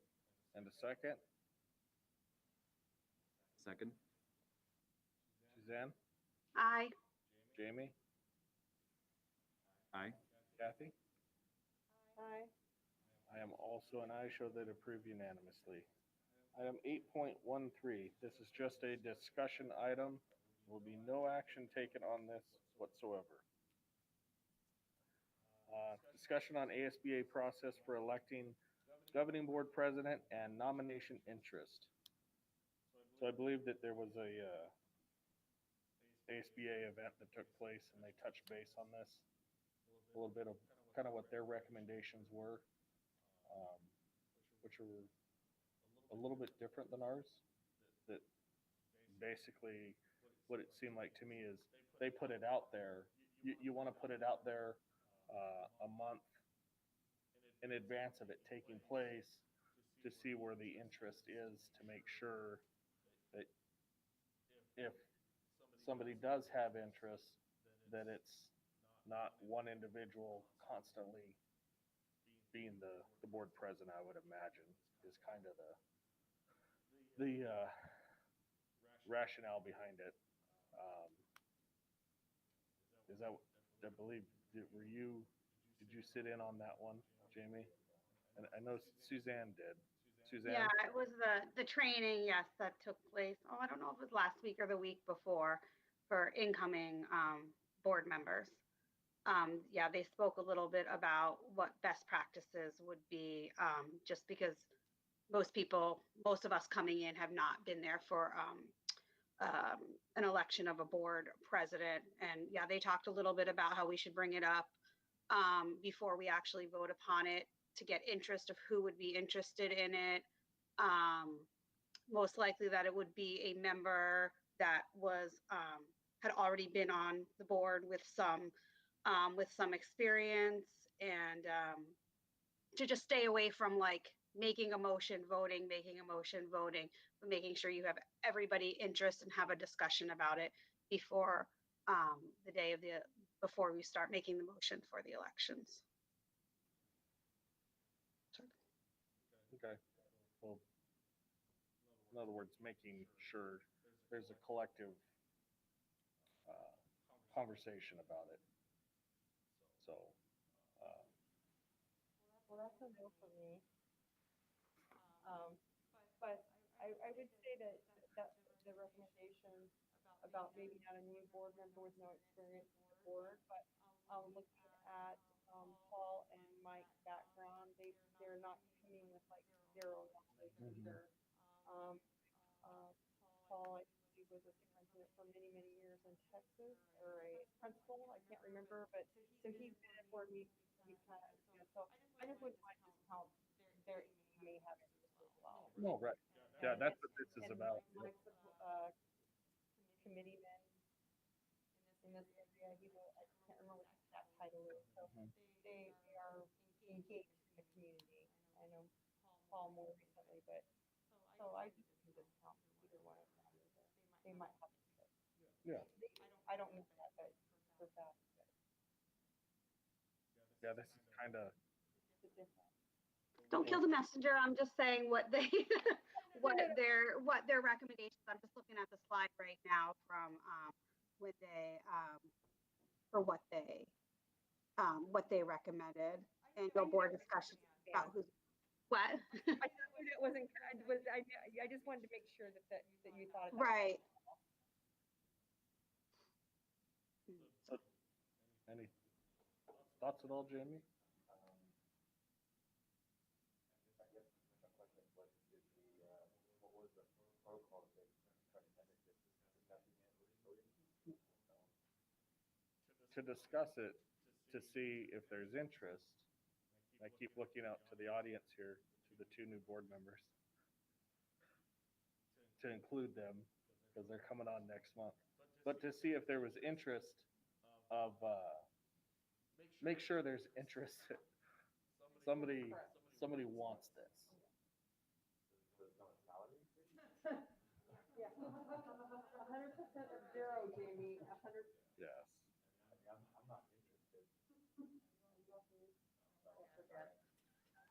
I'm sorry.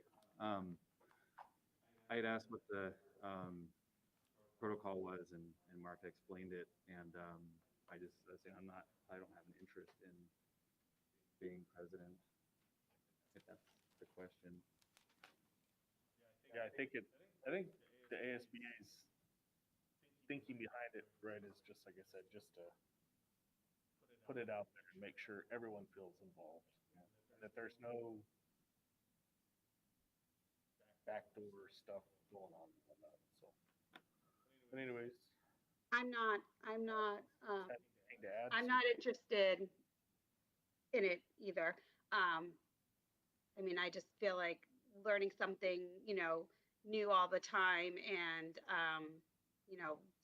going through the training again, and even learning even more. It's not something that I'm interested in now, but also like hearing what they said, some of the qualities for a president. I just want to say, Mark, I really appreciate that you make sure that everybody has a say in the conversation.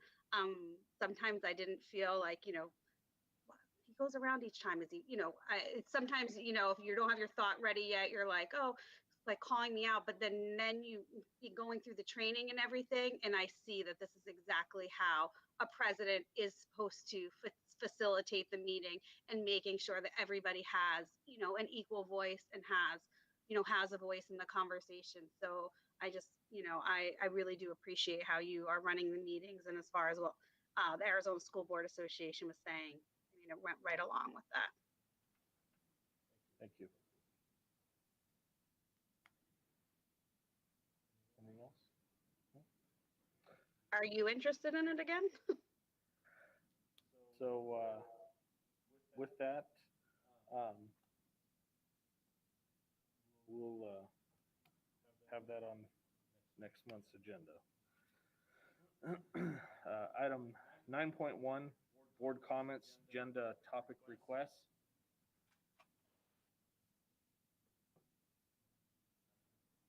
No? You get one for each request. Okay, my one, oh, can I? Oh, my only one thing would be as if maybe we can hear some ideas about how coverage is going to take place after Dr. Chef talks with some of the principals and those types of things, just so the board, I know that we're not involved in that decision, but just that the board has an idea of what is going to take place on campuses. So when we hear from parents, we're not like the last to know, that we have an idea of what is taking place on our campuses. You get that, Lori?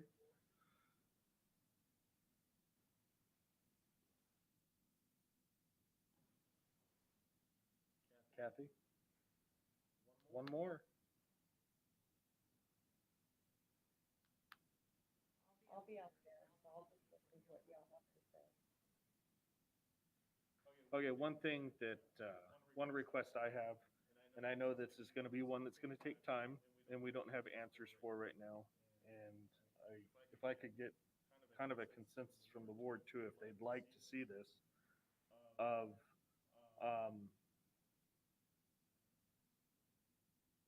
as the vaccination comes out for COVID-19, what that looks like for our district. I know that the governor's office has put a priority on education and the vaccine, and I just kind of would like, I think it would be a good idea for us to start to look at that when that may take place, when that may be available, or should I say, when that may be available for educators. And like I said, I know that's one that's going to take a minute to figure out. So, yeah.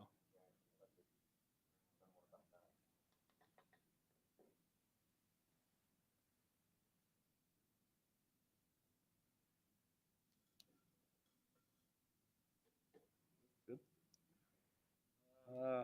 Everyone good with the upcoming board meeting, January?